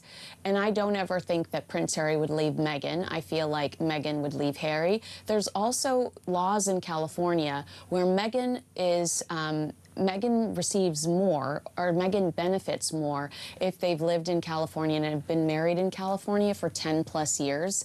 Like, the joke is that Tom Cruise divorced Nicole Kidman on, like the day before their 10-year anniversary. And so I think we should keep that in mind too. But you can't fail as much as they fail professionally and not have it affect you behind the scenes, right? When you lose a job or when you don't get the promotion that you wanted, it does affect things at home. And so much of what they've sold themselves on, I mean, the Netflix, Spotify, they were selling themselves, and the world has rejected whatever they were trying to sell because themselves they're not authentic. Like, it wasn't true to what we know who they are. But so I do think that there's probably difficulties at home because professionally they've not been thriving. Well, the reason why you're #1 on YouTube for royal reporting, Kinsey Schofield Unfiltered, is because you call out the truth, which of course the Sussexes hate, which is why they're endlessly suing newspapers. And it's interesting because you've suggested that the laws around alimony and marriage status, you need to do a decade living in California. Well, they got married in 2018. They moved to the States. Well, they reached California by what, the end of 2020? Yes, thanks to Tyler Perry. There you go. So therefore, 2030 is... should we get a countdown clock on our YouTubes? The end date, at which point Meghan instructs lawyers and the rest will be history. And Harry has got a few more days in the UK. What are you hearing about... You've said that you don't think it's possible that Meghan never planned to come in the first place. So does that mean it's unlikely that the King is going to meet his grandchildren? I don't think the King's going to meet his grandchildren. I think if the King was definitely going to meet his grandchildren, there would be a space for that family at Buckingham Palace. So it's been 4 years since he last met them. Mm-hmm. He's an older man. He still has cancer. Yes, he's living with cancer. Time is of the essence. But you know what? Thomas Markle, Thomas Markle, Thomas Markle. It looks vile for them to continue to chase after King Charles, who I love. I love King Charles. He's a decent man. He's a decent man. But to pursue only one side of the family, it looks so shameless. We know why they want the children to have a relationship with King Charles, aside from an inheritance. It's because they want that royal aura. They need that. I mean, these are American children with titles. It's insulting. 1776, celebrating 250 years. And these kids are running around a playground in Montecito with prince and princess titles. And Harry and Meghan are obsessed with that royal relationship. If this was a true pursuit of compassion, empathy, in love, then Thomas Markle would have received a phone call or a meeting by now as well. This is commercial-driven, it's money-driven, and it's shameless. For unmissable royal coverage and the biggest royal scoops, head to YouTube and Kinsey Schofield Unfiltered, who is extra unfiltered today, positively cloudy, let me tell you, humming with B vitamins. Thank you. It's the Red Bull. There you go. She's like a live culture yogurt. Listen, brilliant to see you in the studio. Enjoy your trip to London. You're looking fantastic. She's the only person smiling because Harry ain't. He's crying into his soup. Lots more to come. This is Talk Breakfast 9:52.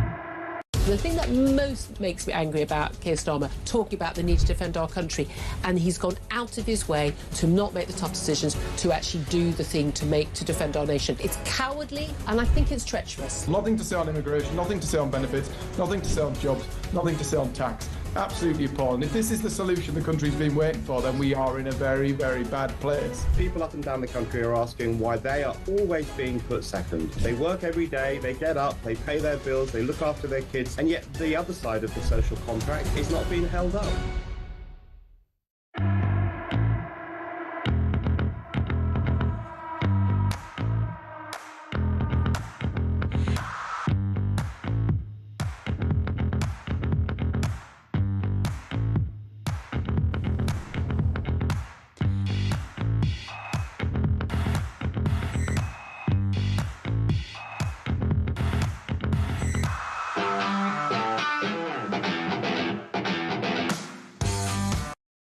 Across the UK, on DAB+, on YouTube, on your mobile, and on your side. This is Talk.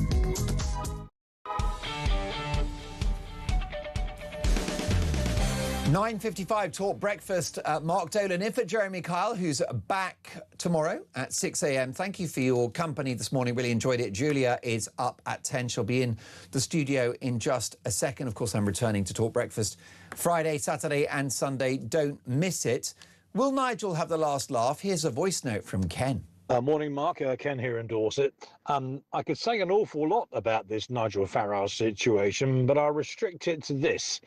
It seems that the media and the establishment are trying to frame this as a farce created by Nigel Farage. Well, in fact, it's them who have created the farce by not being willing to stand candidates against him. It's a pantomime of their own making. Thank you for that, Ken. That's the last voice note of the show. The last call is in the possession of Laura Jane in Hampshire. Good morning, LJ. Morning, Mark. I hate to do this just before Julia is on because she can't stand my conspiracy theories, but this is David and the Goliath, and Goliath is the establishment full on working together behind the scenes to do everything they can. I always said in 2024 that they would do everything in their power, and it's hotting up and it's going to get hotter. They really are gunning for him. And I think the second by-election will happen. That's why they're holding fire. I think, the 10% will be intact and will be sort of Conservatives restore, and they'll get together and they'll get the 10. So this election, by-election, is almost obvious. It's the second one that's going to be dangerous. And do you think that Nigel's done the right thing in the last 24 hours by resigning his seat? Was it a good move?